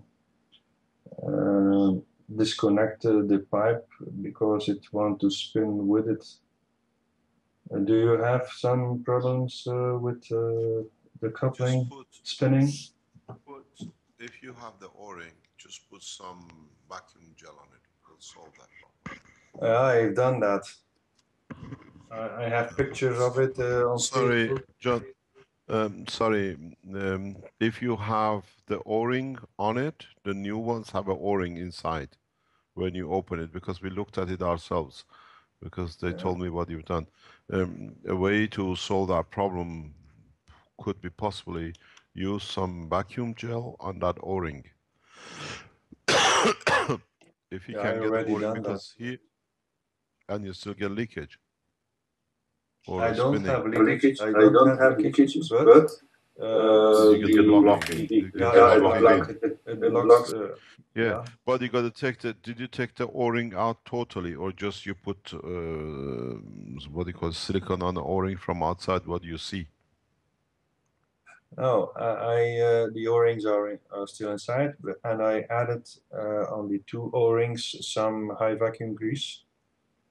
Yeah. And that's all. You just need to use gel. If you can get hold of that ring to bring it out, because one of the Italian guys did it for us summertime. He showed me how it's done. It's very, I don't know how he did it, but we bought especially O-rings to replace these. Now we got them in stock. But the way to do it that they do not literally freeze or lock is that you got to take the O-ring out, or take that O-ring out if it's damaged, put gel on the new O-ring and put it back in. we solve the problem that way. Are they Teflon O-rings? The new ones? Yeah, you can buy them. You can buy them in the market because they had to go out and find it. So I have a few pieces in the stock. But when you take the O-ring, which is already in there, by the time you get it out, it's all in shreds. It's cut and all sorts. So if you can take that out and put gel on the new O-ring and put it back in its place, you'll find you might solve the problem partially. Yeah, the originals are neoprene, I think. The ones you mean, the new ones, you mean as Teflon, or not? Doesn't matter. You can buy them anyway, the different qualities. But you have to take that O-ring out, which is original one, and put silicone on the new one and put it back in its place. Because by the time you get that ring out, it's totally in pieces. We've done it. Actually, the engineer who was with us summertime, he did it. He showed me how you can do. You can repair these valves totally. These valves, unless there is a problem when you go with a very high speed, there is like a ball bearing type thing in it, and that it opens a big gap or a big circle, and the two parts detaches. We have that. We've been in that condition, and the top half just comes in your hand, and the bottom half is like a volcanic eruption hole in there. So I've studied the performance of these valves for nearly 7-8 years, and you can repair them very easily, and you can change parts in to fit your demand. But when you do, always with it, there is another O-ring internally in the bottom half when you open it. They need to be, once you take it out, don't put it back in again, because it's totally gone. Then you find out leakage, or you find stoppage in rotation. You got to put a good amount of silicone gel on it and then replace it. And then you find the high vacuum grease is not good. No, high vacuum, you don't need the grease, you need the gel. Okay. The grease doesn't.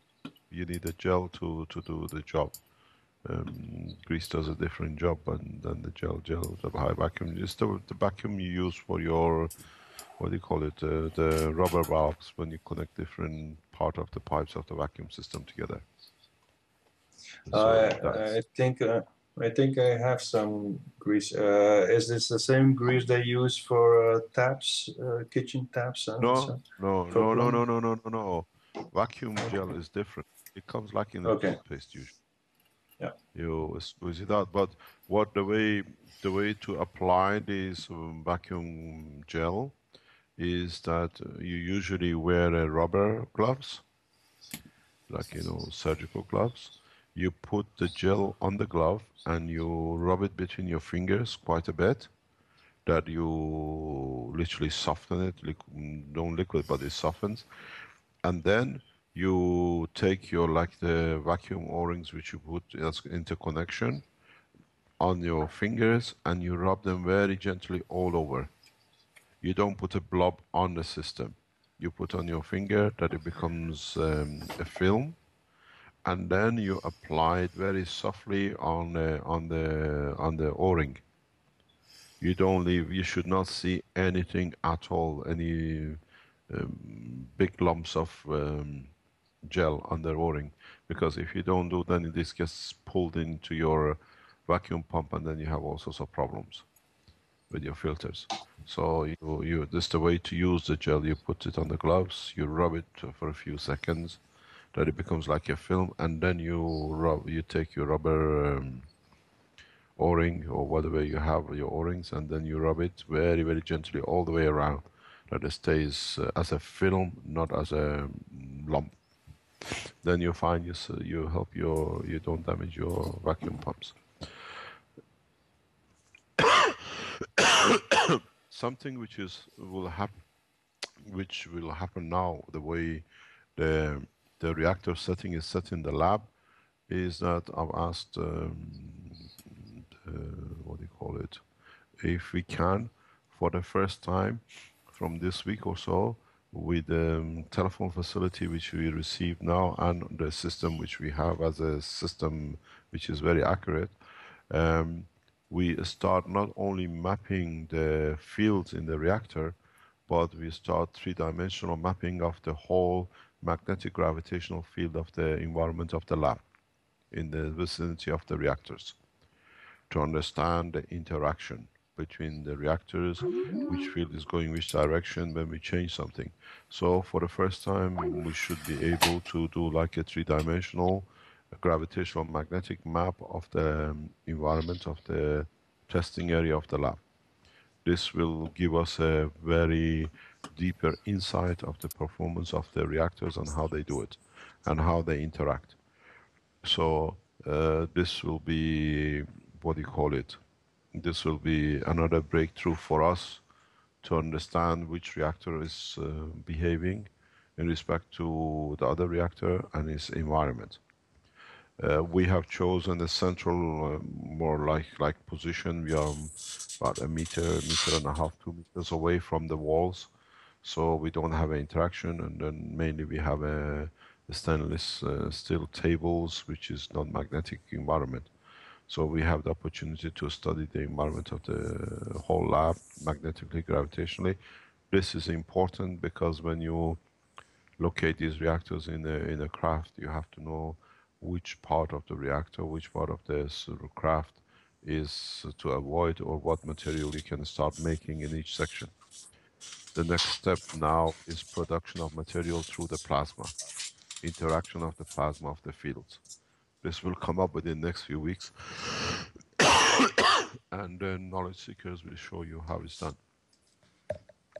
There is a concept which I'll open this door to all the people who have the reactors running around the world, is that there is a way, and it's done in a space very naturally, that we can connect all your reactors to the Foundation Center reactor.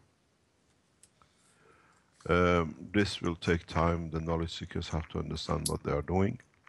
And in time, we will be able to send packages of like spheres of copper balls, which contain part of the plasma of the mother core.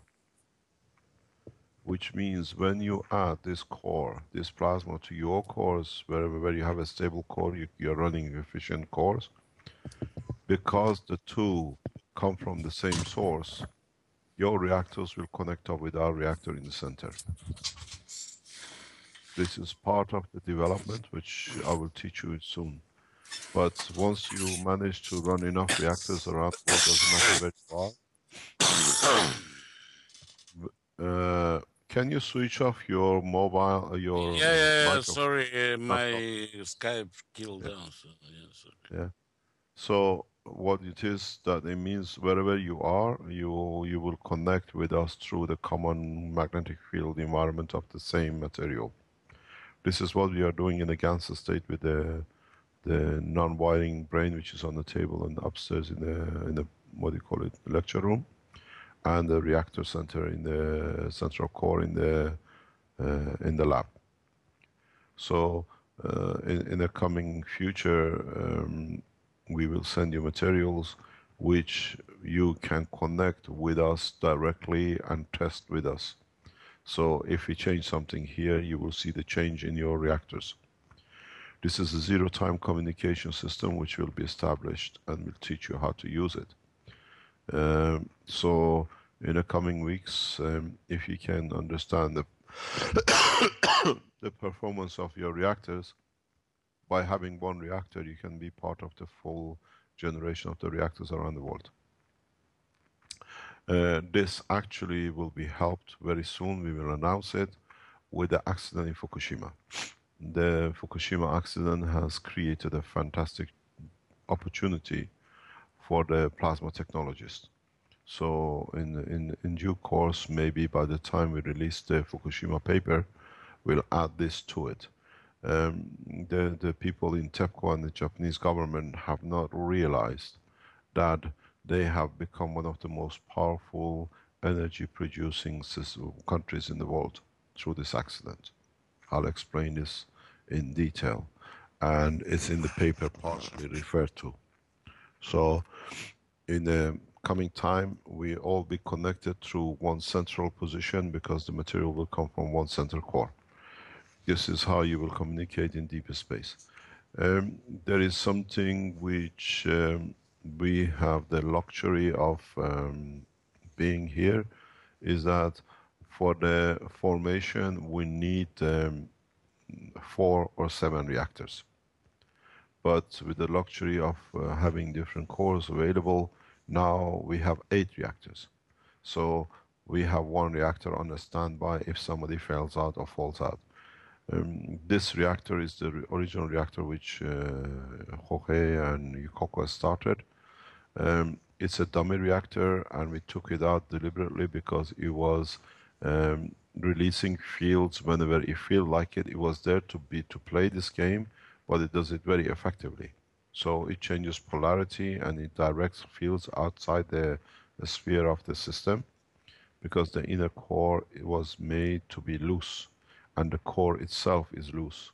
So whenever there is a magnetic pressure, when we take the Jorge system out, the pressure now stays within the sphere of the central core, and it doesn't get released outside. It was like a window opening, allowing the cat to escape. So now that reactor is on the standby and it's been taken out, and what we did to be able to take Jorge's system out, we used the harder, we have a full sphere and a half a sphere steel reactor which was built by the foundation some years ago, with the help of John and Marek. In past 2-3 days they managed to build a full assembly for it. It's a perfect, it's a beautiful system, and the base material you'll see is different than any other reactors we have in the center, because the base material came with armament from America. So we have a very nice, transparent, very effective system. It's one of the best systems we have on a perfection. So now we have 8, and sooner or later we have 10 or 12 reactors added to it. The center configuration does not change, it will stay the same. There are a couple of points which we need to address. There's been a situation regarding the why we use nano wires from reactors to the center core. The reason for this is plasma through the gravitational magnetic field layers of the nano layers on the copper wire will be much easier concentrated towards the center. With a wire you work in electron capacity. With the nano layers you work through fields, and it's instantaneous. And this is one of the reasons we will see new effects, because we centralize it. In the coming time, we'll connect all the reactors through pipes. Once we establish the performance which reactor is correct, we will nano coat the pipes internally, and all the feed lines will be nano coated. So we can shift plasma into the center core or increase plasma for rapid lift and the rest of it. The nanotubing is done, and in the institute, when we move hopefully in September, all the pipes will be aluminum nanotube coated. The company was going to do it. It's a local Italian company. They will do all the circuiting, so we have a permanent plasma connection system on the floor. There is one point which I think we better clarify, because some people have been waiting for this, is in respect to the generator reactor. I had the pleasure to see the structure of what you call it, of this reactor yesterday. I showed the drawings to the knowledge seekers this morning. Italians have done a fantastic job. The core, total height of the core at the moment, because it's for pre-production, we have to test the core, different 2 cores of speed, is about 36.5 centimeter height, and is about 17 centimeter in diameter. It's literally like a food flask, but in the once we do the testing, hopefully in the first couple of weeks of the month, coming month, because there were some issues with the valves in the system. Yesterday we had a meeting with the professors from the university who are advising, and the engineers and the manufacturers. We think we have found a solution for the valving. That's what's been holding back for a long time. We couldn't find a source. Now the whole reactor will be built in two parts, the reactor parts and the controlling part. And we should be able to have a portable. We estimate the total weight will be around about a kilogram, the reactor, but we're going to see how the final condition, maybe 2 kilogram maximum. Then we test for the power output and the rest of the feasibility and the studies of it. So we estimated with the scientists that we should be able to have a working reactor now that we hopefully will resolve the sealing problem in the coming, God knows, 2 or 3 weeks, depending when they do it. But the technology, they have used literally the edge of science materials. The materials I was shown yesterday that I could not imagine exist, but in the high research level is available to them because they do all sorts of things for the research development. So the people who've been asking about the generator, we will not, release the drawings or the pictures of it, and we have a 3-dimensional pictures of it, the one you can rotate and see every characteristic of it. This is because this is the intellectual, or this is the right of the manufacturer of the Italian company who's developing it. They have put a lot of time and money in doing it in the past couple of months, and it is, I can say, is a beautiful system.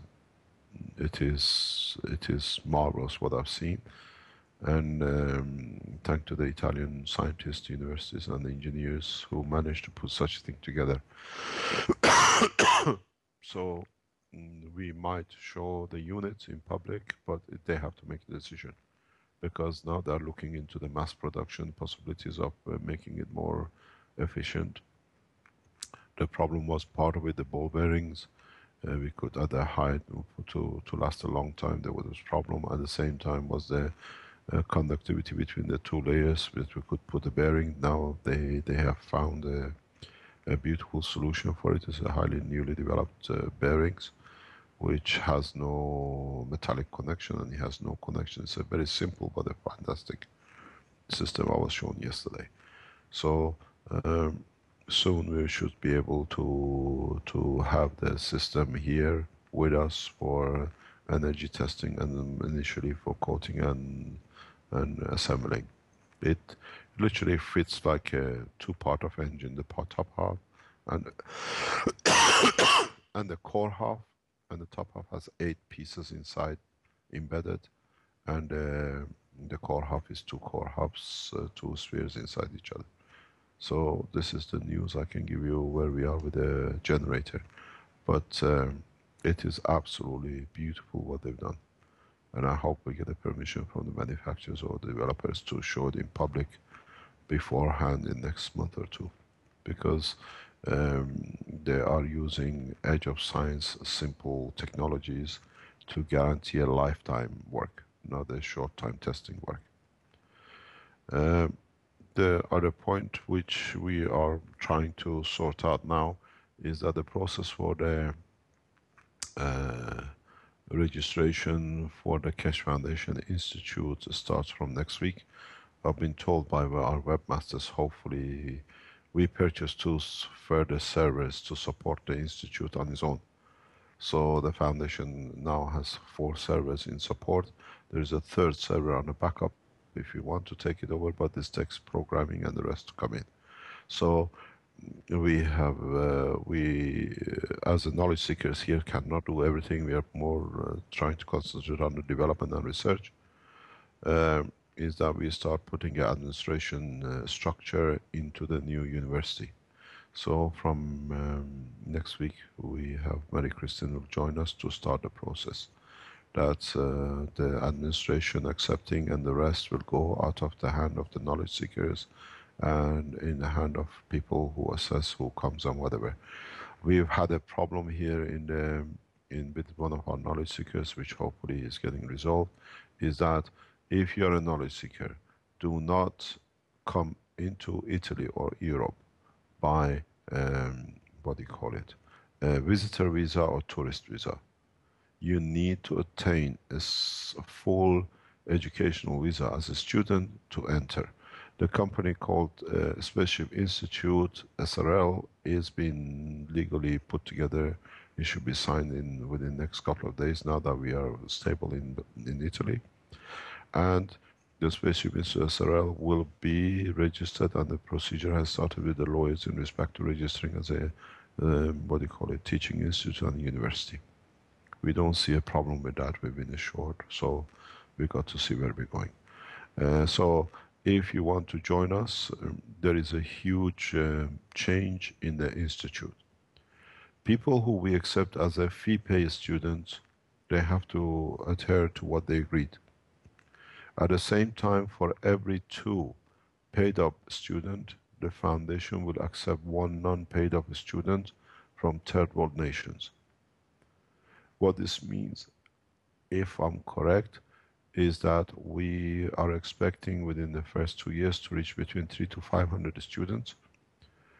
The reason we took the accommodation, then the institute with 70, 80 rooms and accommodation, is that the students who come to us from the nations which they have the knowledge and the talent and the insight with the technology, they will be living inside the university, inside the institute, which means they don't need to pay for anything. Their food and their upkeep will be met by the foundation, and the tuition fee will be withdrawn, which means we bring the education equal irrespective of financial position. So nobody can tell us how come somebody else is coming free and I can't. There will be a criteria by the administration will set up that for these 70 places, scientists from even, what do you call it, even Europe. Europe, you might think, is a very rich country, was one of the poorest in so many ways for the scientists. Once we accept a student on this scheme, it means they will join us in the institute, in the new institute building, as a, what do you call it, residing or resident scientist. Will pay for all their upkeeps, their rooms, and or in a way, because we're buying the property, so it is part of their foundation, what do you call it, it's owned by the foundation. We don't need to pay much to their upkeep, and I have asked the people who look after the catering side, because we are in touch with them,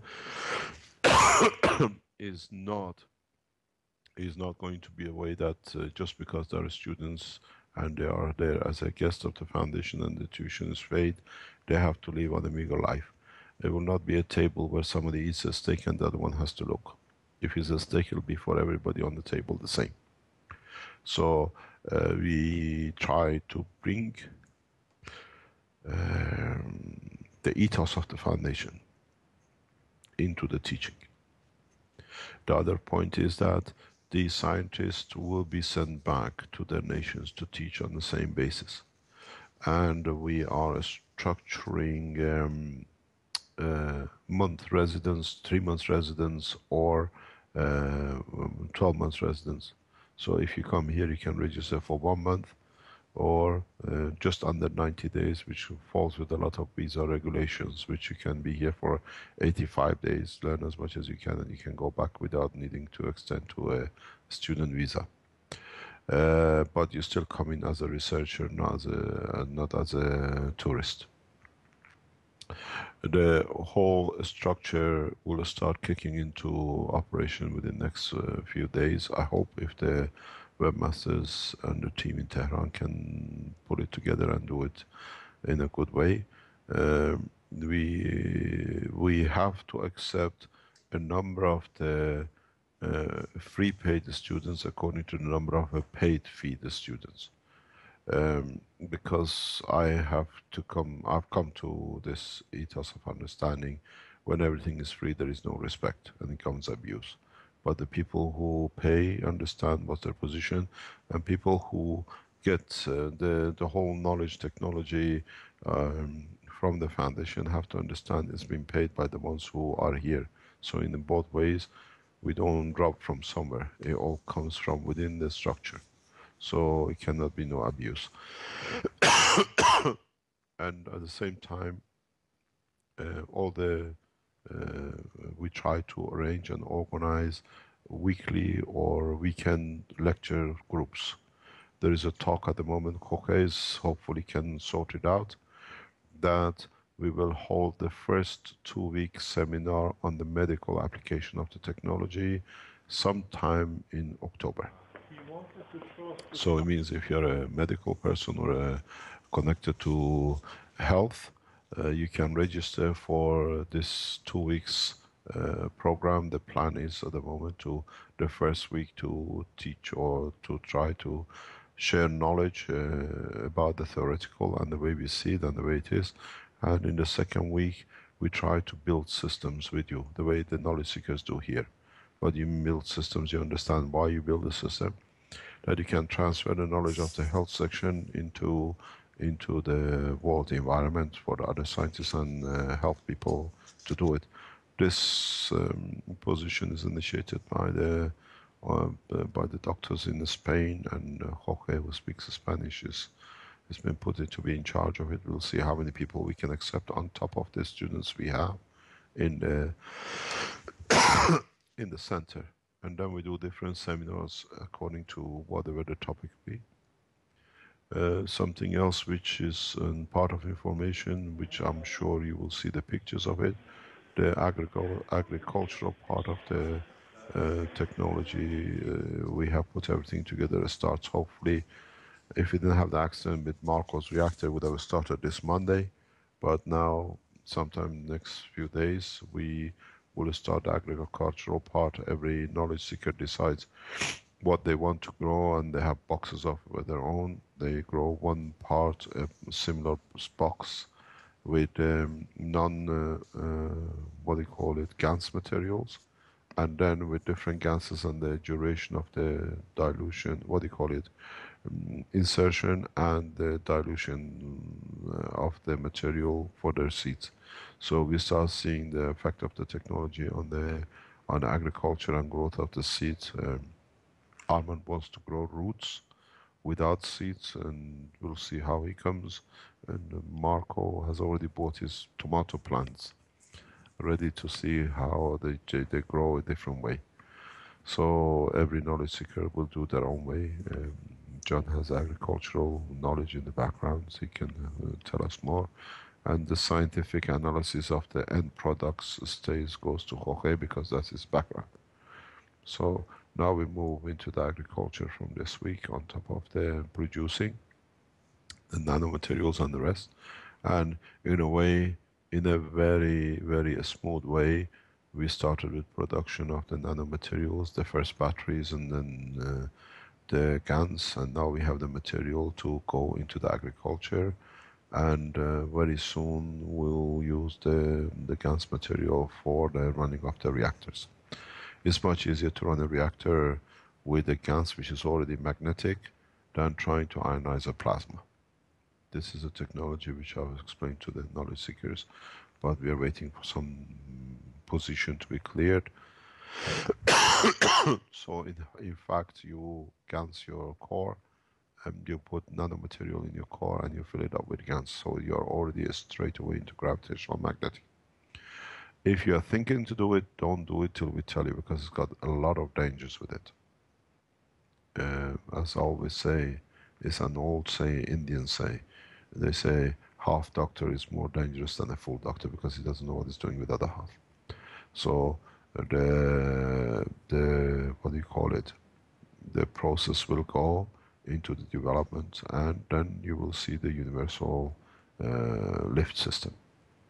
The universal lift system does not use plasma, uses a mixture of gases and the plasma, and in a way you see it's more effective. You can carry much larger structures independent of the shape, but at the same time you can speed up to several thousands and millions of times the speed of the light, which you are used to at the moment, because now you link with a universal magnetic field through the plasma of the Gans. This is unknown technology to man, and we open it in time, but we have already started the structure to do so. Is there any questions?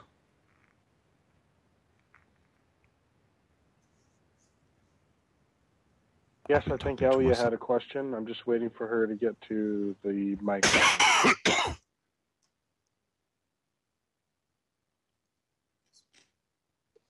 Hello, Mr. Kesh. It's me, Elia. Can you hear me? Elia, good morning. Oh, yes. Yeah, morning. Yes, how are you?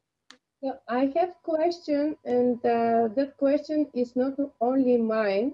People want to describe to them about the producing of food, how you produce the different kind of people. Can you repeat the question? Want to know about the food, different kind of food, what you produce, like a fat from plants and animals origin, and like a protein and carboxylate.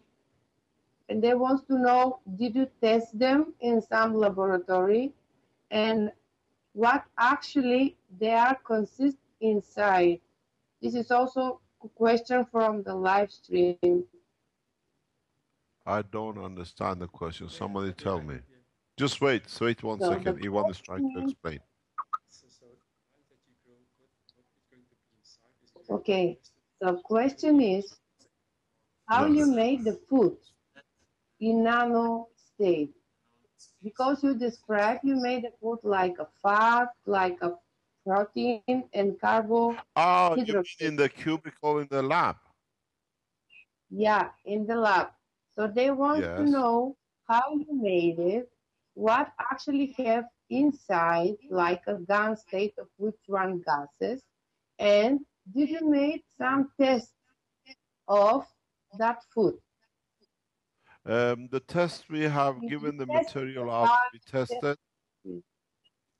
We have given out some of the fat to be tested, and we're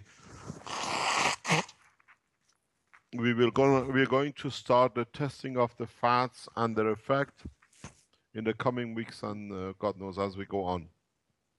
There is a need for. We have a problem here, or we don't have a problem. It's just because we started it. Is that in the new institute will resolve this? It's been set up to do. At the moment, we have to rely on other organization, governmental, university, or whatever, to do different evaluation testing and the rest for us. So in the institute, we have a special room. We are already been allocating it for that. The institute will buy most of these systems, right? Raman spectroscopy system machines and the infrared, that we can analyze these directly internally, immediately. So for the time being, we can't tell you what the position is regarding about which fat, but once we open the institute, hopefully we get scientists from around the world who know how to use these as well, and we will be able to instantaneously, within hours or days, respond to this question. But at the moment, the structure which you have in the lab is being made accidentally, but in a way, in a good way. We have created a structure like a fiber, like a plant in the first reactor.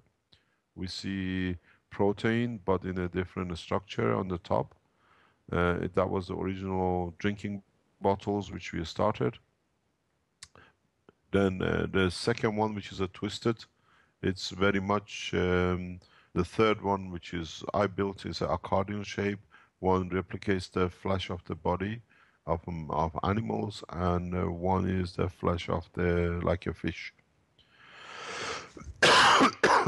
Armin has set up a totally new condition environment, but a collection of it in the system he's built, like concentric, and non-concentric. And these all coming up, we'll get it analyzed and we can tell you about what fat is what. But don't forget, the fat you produce, it is very much dependent on the salt you use, on the material, which is the environment, and at the same time, the material which you use for nano coating. In the fat which comes from the square boxes, which is about 50-60 of them, it looks fat from the top, and you see copper oxide at the bottom. But when you collect the fat from the top layer, you find residue of copper oxide in it. It's green. Even though the fat is generated on you think is generated on the top layer, the fat comes from inner structure of the liquid. So as the fat is coming up from the bottom, releasing the oxygen or the gas, it attracts, because of its gravitational field, the molecules or atoms of the copper oxide and copper itself. So this is very much, as you know, you're a doctor, that the communication in the neural system of the muscles comes through copper, not through the nerve system. So this has shown me a lot of insight into this structure, and we have started using it on the health side, and it seems to be correct in the assumption that the conductivity through the muscle tissue comes through copper and not neural, because you don't have nerve in every cell, but through the Gans of copper, which is embedded within the protein. You have this, what I call non-communicational direct info energy magnetic field transfer, which automatically gets to the nerve, and then it becomes, you feel the pain in your muscle, in your tissue, or if something goes inside it, or you get hurt.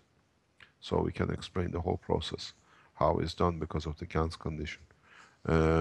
So you see that in 3 houses of the almond unit, you see only gases are produced with a fat. And this is a paper is going to get published called Oil, Gas and Protein. Hopefully it should be released by Monday on the Keshe Foundation website through the normal site. And partially this has been explained. And then you decide if you are short of copper in the future, how you can use this protein instead of just going and buying copper tablets or tablets which contain copper. Now you have the possibility to buy copper in a structure which is your body is made of. You buy ganses, or you acquire ganses, fats with the ganses of copper inside it, which is automatically can reach the body, or you can even rub it on the point of where it's needed, the shortage be. But this is to be evaluated in long term by the scientists around the world and through different organizations of the foundation. Any other question? Okay, thank you, sir. Yes, Mr. Keshe, this is Lucian. Good morning. Because you are at this point, I would like to continue. Yes. On this Gans production. Yeah. I did Lucian, why don't you join us in the knowledge seekers?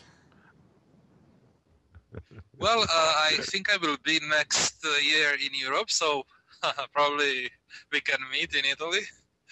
So. No. We don't want a meeting. Come in, because then we can keep. They say you keep your friends close, but your enemies closer. We would like you here because you ask very detailed questions as a package. So I've got to keep an eye on you. Thank you. You're not a friend, but you're the spokesman. Okay, on fire. Yes. So basically, I was able to replicate the experiment that the knowledge seekers are doing with the salt solution containers. So basically, I have only one container, copper and zinc electrodes. Initially, I had some sort of oily thing on the top. As a matter of fact, I think that is zinc Gans, because it's not oil.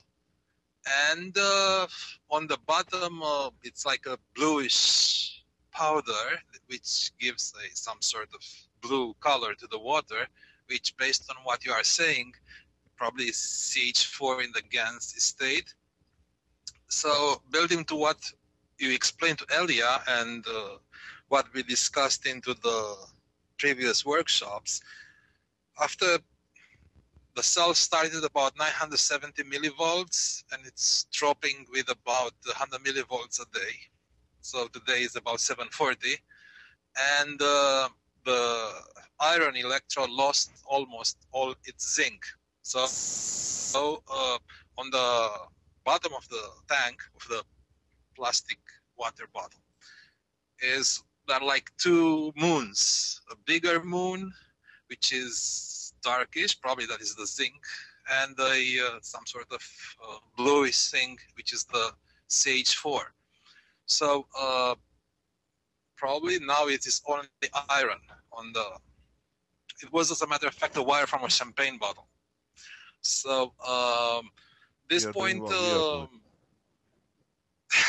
yes, good champagne.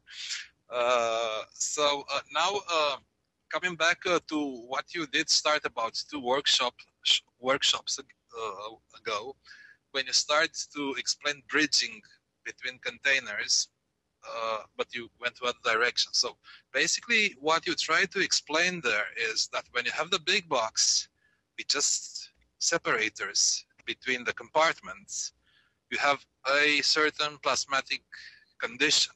When you have distinct bottles, what the knowledge seeker did, they were cutting water bottle and just bridging them, you have a different condition.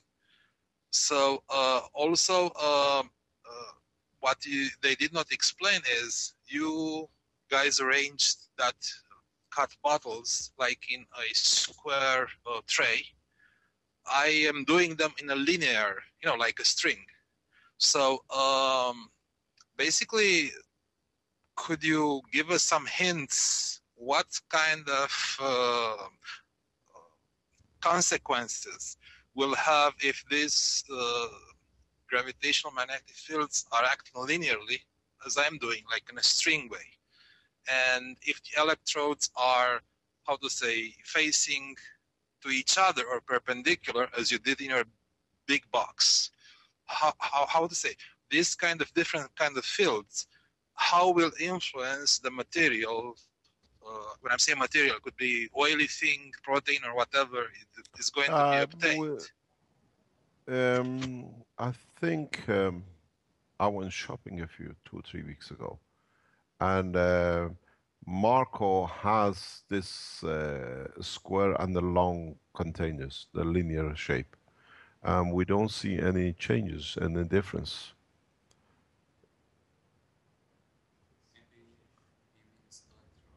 The electrodes are long, pulled, and in the side pockets of the system. What changes have you seen? So you are suggesting that let Marco answer you, because we already done this. Or it's just 1 second.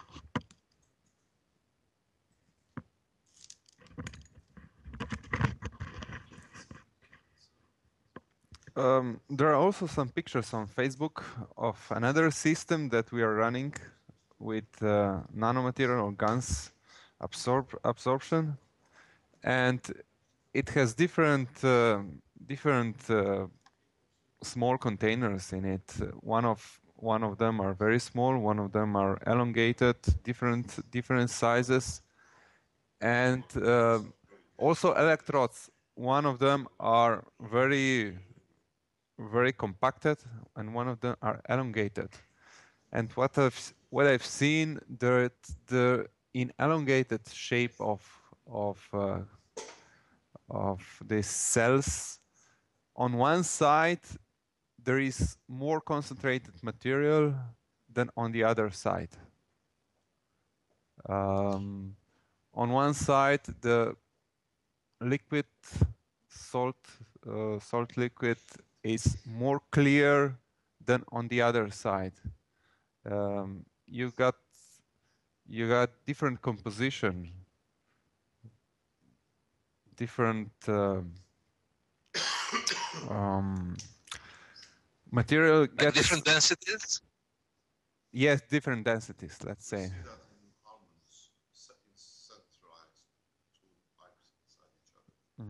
And also in Arman's setup, there is a similar thing. You have different densities in the middle than on the outer edges. So it has impacts, but well, you have to try it and observe it. What do you get? And out of these different conditions, you can get conclusions. What did you get? First, right, and after you lose the nanocoat. You never lose the nanocoat. You don't see it, but it's still there, very, very thin layers. You don't see it with your eye, but there is still there. These nano layers are still there. There are very few layers. I don't know. Based on my own experiment, it looks like the iron wire that was zinc coated lost almost all its zinc coating. Looks like a bare steel. I mean carbon steel. I may be wrong because I don't have optical means, but this is how it's looking on the visual inspection. Yeah, then you go to your steel. Then you go to iron. You create the same.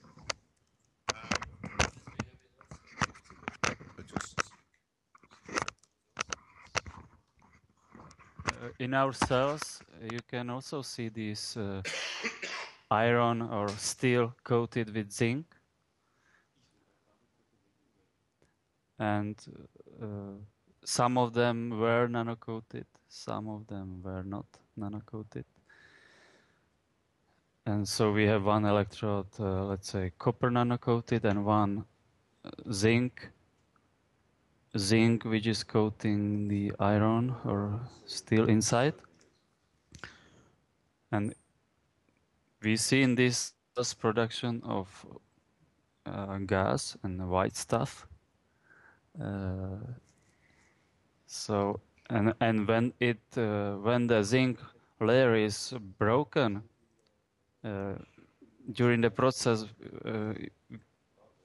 by interaction with the salt environment and in the cell, you start to see also different deposits at the bottom, which are brown or orange.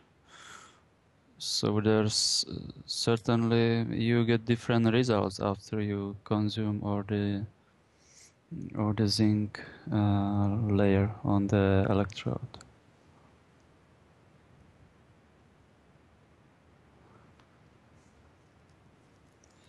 Right, so I'm assuming that after the testing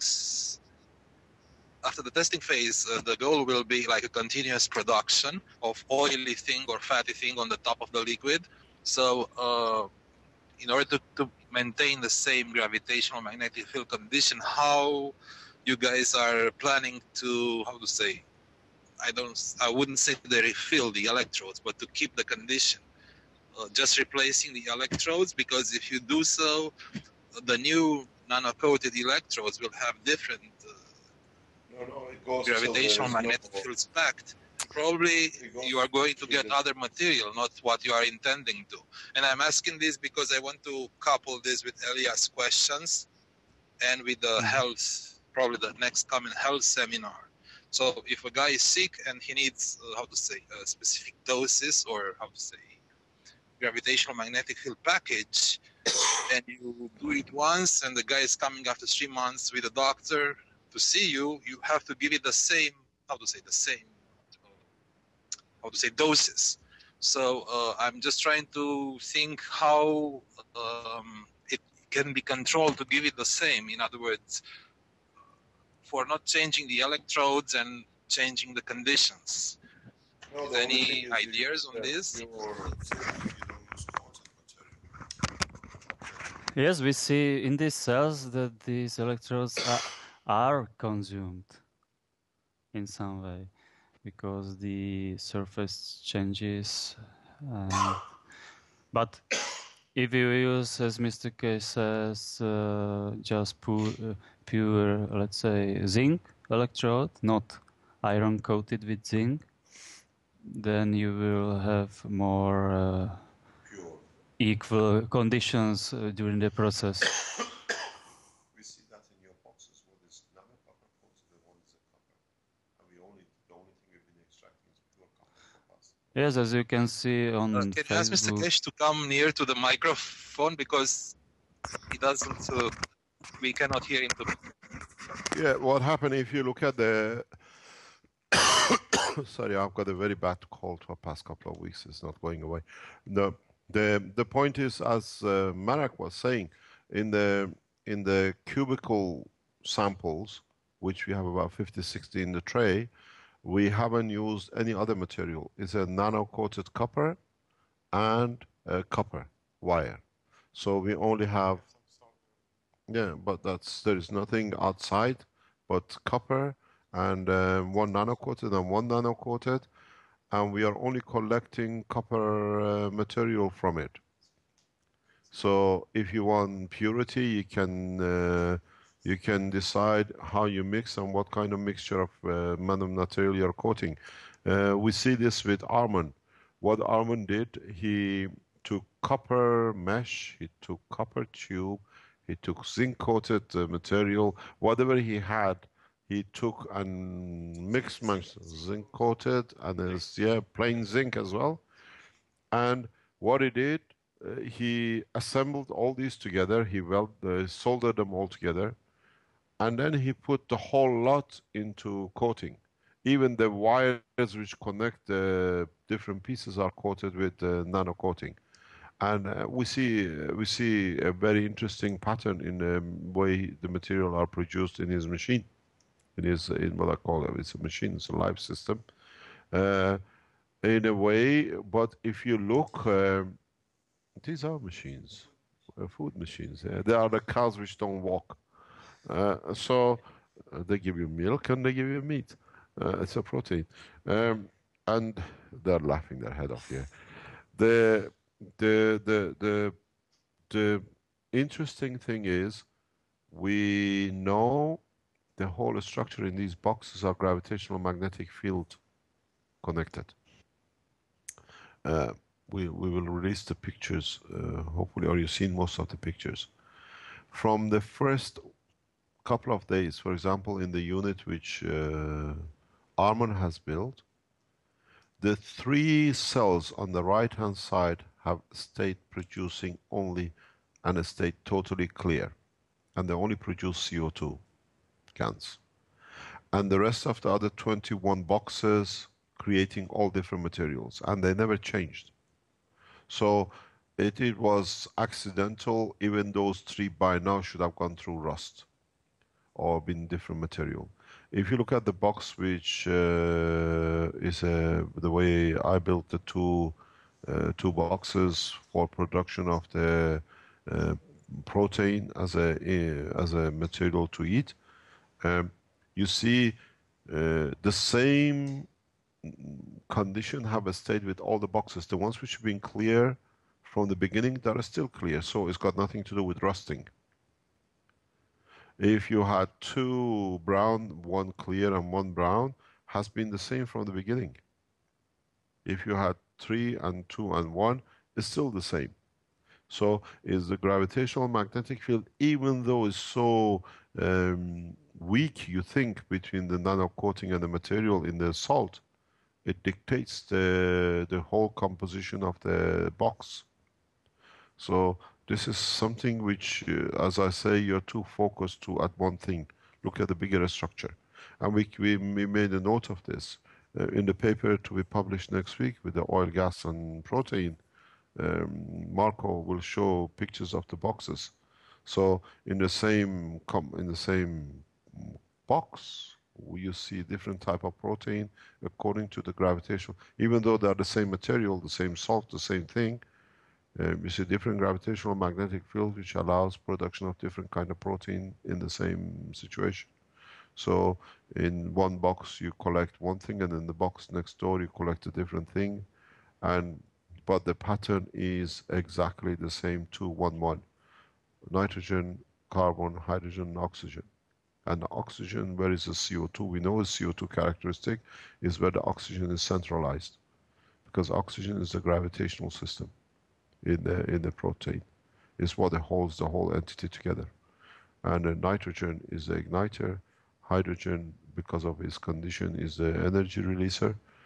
And carbon is the communication line between the next step to the next cell. So this will be investigated and done, and then in the future in the institute you do the measuring of what is what and how, and what coating needs. How can you mix different coating? I think you'll find out in the long run. In some cases, depending on your nanoelectrode coated and coated material like the iron, zinc, copper, what they're coating, if the gravitational magnetic field on the zinc interface with iron can be maintained, you will start producing ganses of iron. If it's not maintained, you'll find you reach stagnation. This is very, very clear. So, in fact, your nano layers, as I always say, is produced from the surface of the material, not from the top. So if the gravitational magnetic field is not strong enough to start creating this association of the molecule to atom as a Gans, as a nano, that it converts in a solution to a Gans, you'll find out you reach zero. This is one of the reasons you're most probably reducing in energy. It means your interface has not been strong enough to allow the separation of the zinc. Because this should not be a chemical reaction. This is a plasma reaction, electromagnetic field reaction. And if it was a chemical reaction, then it has to go to the metal. You carry on with the same oxidization or plate system. In a battery, when you release the zinc from one plate, is attracted to others. You don't find any residue at the bottom of the battery. But with this Gans and nano layering, that's why you find the residue at the bottom, because it's not a chemical reaction, it's magnetic gravitational field interaction. And if it's not strong enough, you will not be able to deassociate the steel and have a Gans of steel. And then this affects your process in your system for production of food and what content will be in the protein. Next question. Hello, Mr. Keshe. This is Vitor here. Yes, thank you. I have just a very short question. When I solder these electrodes, Are you listening? Can I go on? Yeah. Let's finish with you. At least we can answer. Yeah, the all your stanium will. Okay, sorry, it's a delay. Go ahead. 2 seconds. Last. Yeah, it's very quick. When I'm soldering, let's say, the zinc and the copper to put it as a whole into the coating tank, the stanium will be coated as well with the black nanopowder, or will it stay clear? I mean, I don't use soldering anymore. It's easier to just connect your wires. Just twist it around it. Get away with this soldering. It doesn't make any difference, and you find out if you just twist your material together, you find a natural process. Because I've seen it with almonds where he's used the solder, there is no coating, and it's copper. You see it. And the question you ask, I have no. You most probably convert it. All materials in an Earth atmospheric condition, more or less, if you create the right heat to be able to disassociate the top layer initially of the material, you can produce Gans off and nanomaterial off. If you, example, get gold and you can't nano coat it, it means you haven't created the high temperature enough to start the disassociation. Because once that disassociation from a molecule to atomic happens that the outer layers are loose, your process of nanotechnology. That's why you can make, that's we shown before, you can even allow silver and gold to become nano-coated. There is something which I explained yesterday to the knowledge seekers. In respect to science, if you can understand it, maybe it explains something in another dimension. When you make a popcorn or when you make a Rice Krispies, you put the corn in the pan with some oil, and when it reaches the right temperature, the corn pops and you get the white stuff, but you still get the seed, the center in the corn, which is the hard bit at the end when you chew. The same thing with the Rice Krispies. This process is actually part of very much like conversion. And the same process happens, as I explained yesterday or the day before to the knowledge seekers, is when the atomic carbon goes through the volcanic eruption, we don't find diamond inside the molten, what do you call it, metal, lava. We find when the pressure and the energy given to the carbon in getting blown out of the volcanic eruption or within the process of even the top layer, the carbon receives enough energy that it pops, it becomes like a popcorn. Diamond is a carbon popcorn, but in a way it solidifies. And then what you do, as you find a hard core in the popcorn, you see the black spot, the mother where the pop has been done. And then in the diamond business, we drill it out, the black spot. But that black spot, what we call the mother, is a residue which did not, is the original seed which did not open up. So you can make, if you know how to push your process further, you can just buy carbons, atomic carbon, and just pop up diamonds as you like. This is the same process. In the same process happens in your body. If the gravitational magnetic field energy which comes from your brain is strong enough, it pops the carbon into a diamond, become insulator. You call it myelin. And if the energy is there to extract it, the same cell comes back to graphite, becomes conductor. The process is the same. So in your cups, if you want to produce somebody with a neuro damage or a myelin damage, you can, if you understand the process, you can initiate it with the information of that characteristics within the oil which gets absorbed in the body. So the future health technology in the space is not based on attacking, but based on what information is needed by the cell or by the entity. And you can use the same knowledge. Yes. I have a friend with a cerebral tumor in a serious trouble. What advice do you have if you can have? I'm not a doctor. I don't advise. No, in this. This is one of the things. This is. Yeah, from the technology point of view, we look at it, what it is, and if it can teach us something. And this is one of the. I don't advise you. I am not a doctor, but we look at the structure, how the structure was built, how the cancer came to be there, how it's solidified to become a cancer cell, and what is short or high. When you get to a cell as a matter state, which is like a tumor, it means you look at your reactors. Energy level has reduced enough that it becomes into a matter state. Look in the structure of the body. Where is the energy disposed of? Where is the energy for keeping different parts of the, what do you call it, body matters in different states? It all comes from thymus, and the thymus has a direct effect and through your lymph nodes. That's why your blood is liquid and your bones are hard. And that's why your muscle tissues have different thickness. This is all dictated totally by thymus. And when there is a shortage in conversion, you have your parathyroid glands which come into operation to support, to replace the energy specific behavior. If you look at the structure of your body, in the physical side, you have your forehead which observes what you need. You have your thyroid glands, which says what it needs, what comes in to be converted to, and you have your thymus slightly further down to control in what states want to keep this material.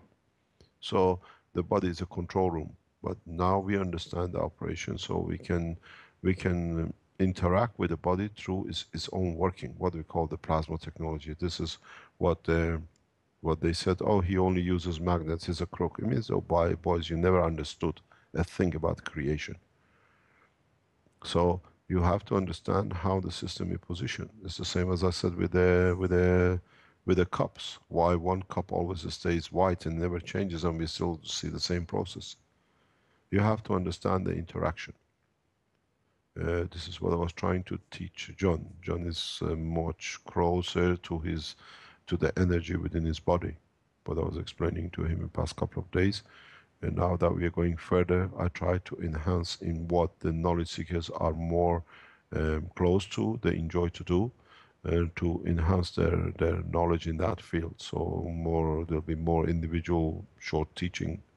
And I gave him 2 magnets in his hand. And I said to him, feel it. Because we are physically tangible, when we feel the magnets, we think we got a magnet in our hand. But we can hold the magnets apart and you still know you have a magnet and the fields have the same effect. It's us being too much materialistic. So with a tumor, with a cancer, with blood cancer, it's all the same. You got to understand what is and where and how the fields are respect to each other interact. So then you can just out of nowhere you can say, oh, I had a cancer and it disappeared. So the glands are like the cells in the you have to understand a lot of cancer has emotional background, and the emotion comes through the magnetic field. Emotions are magnetic field gravitational orientated, and they are entity. They are not just a feeling, they are fields. And then you have to understand what field has landed somewhere that has changed itself into matter and what reason.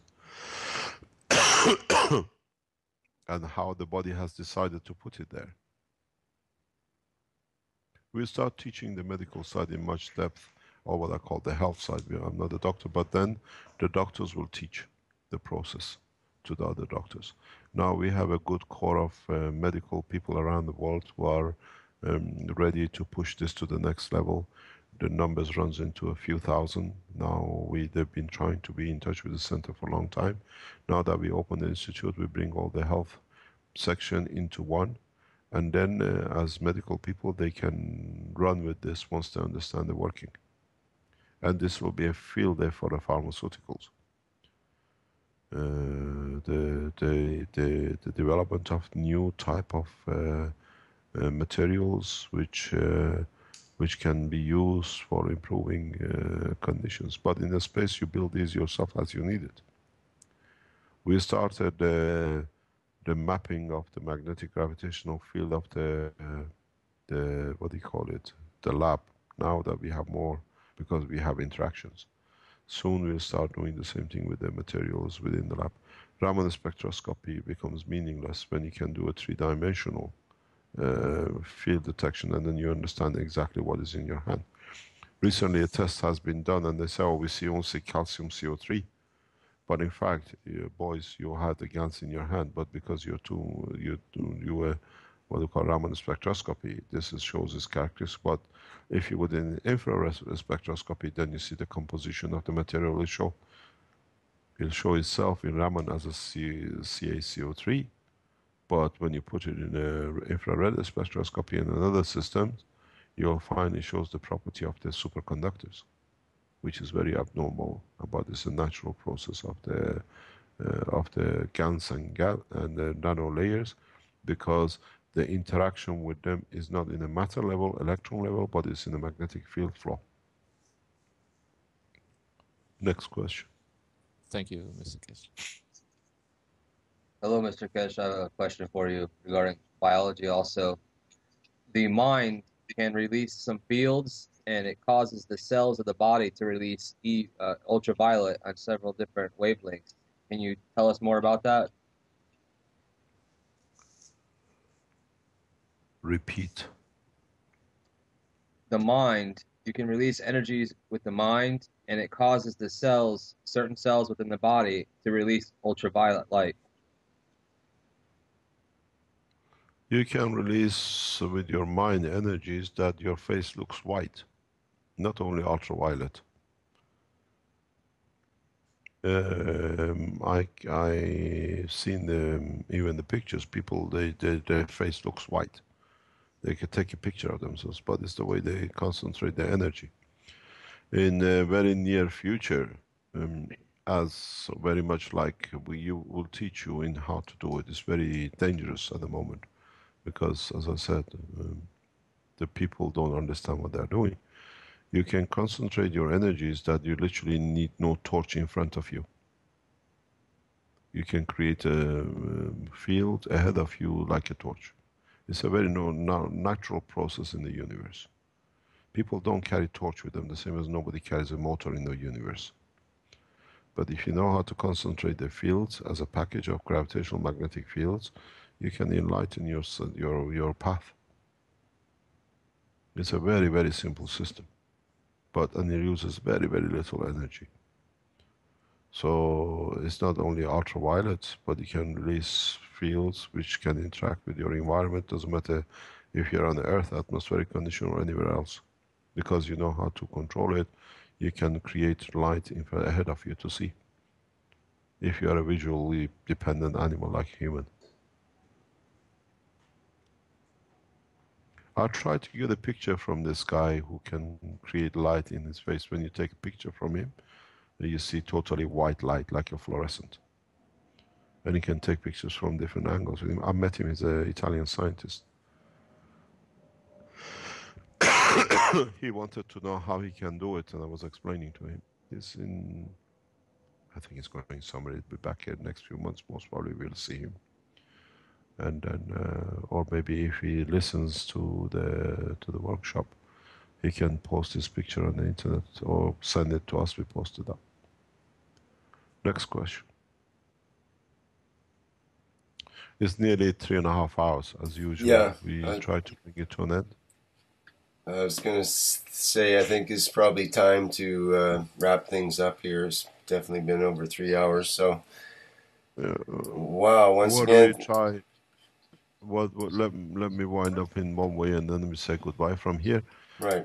Two things is that we start, hopefully Marek will try to put the lab situation on the net that you can see what we need because of what we saw happen over Sunday with Marco's reactor.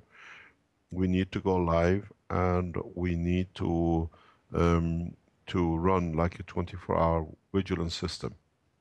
Somebody around the world can watch what's happening. If there is anything we can see, we shouldn't lose a reactor by accident at this stage of technology. Somebody could have been warned that we could be in there before the damage goes any further.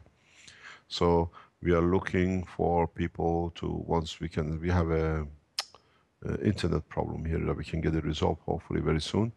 We need a 24-hour vigilance around the world by scientists. Very much like the first WW, huh? Watch the, what do you call it?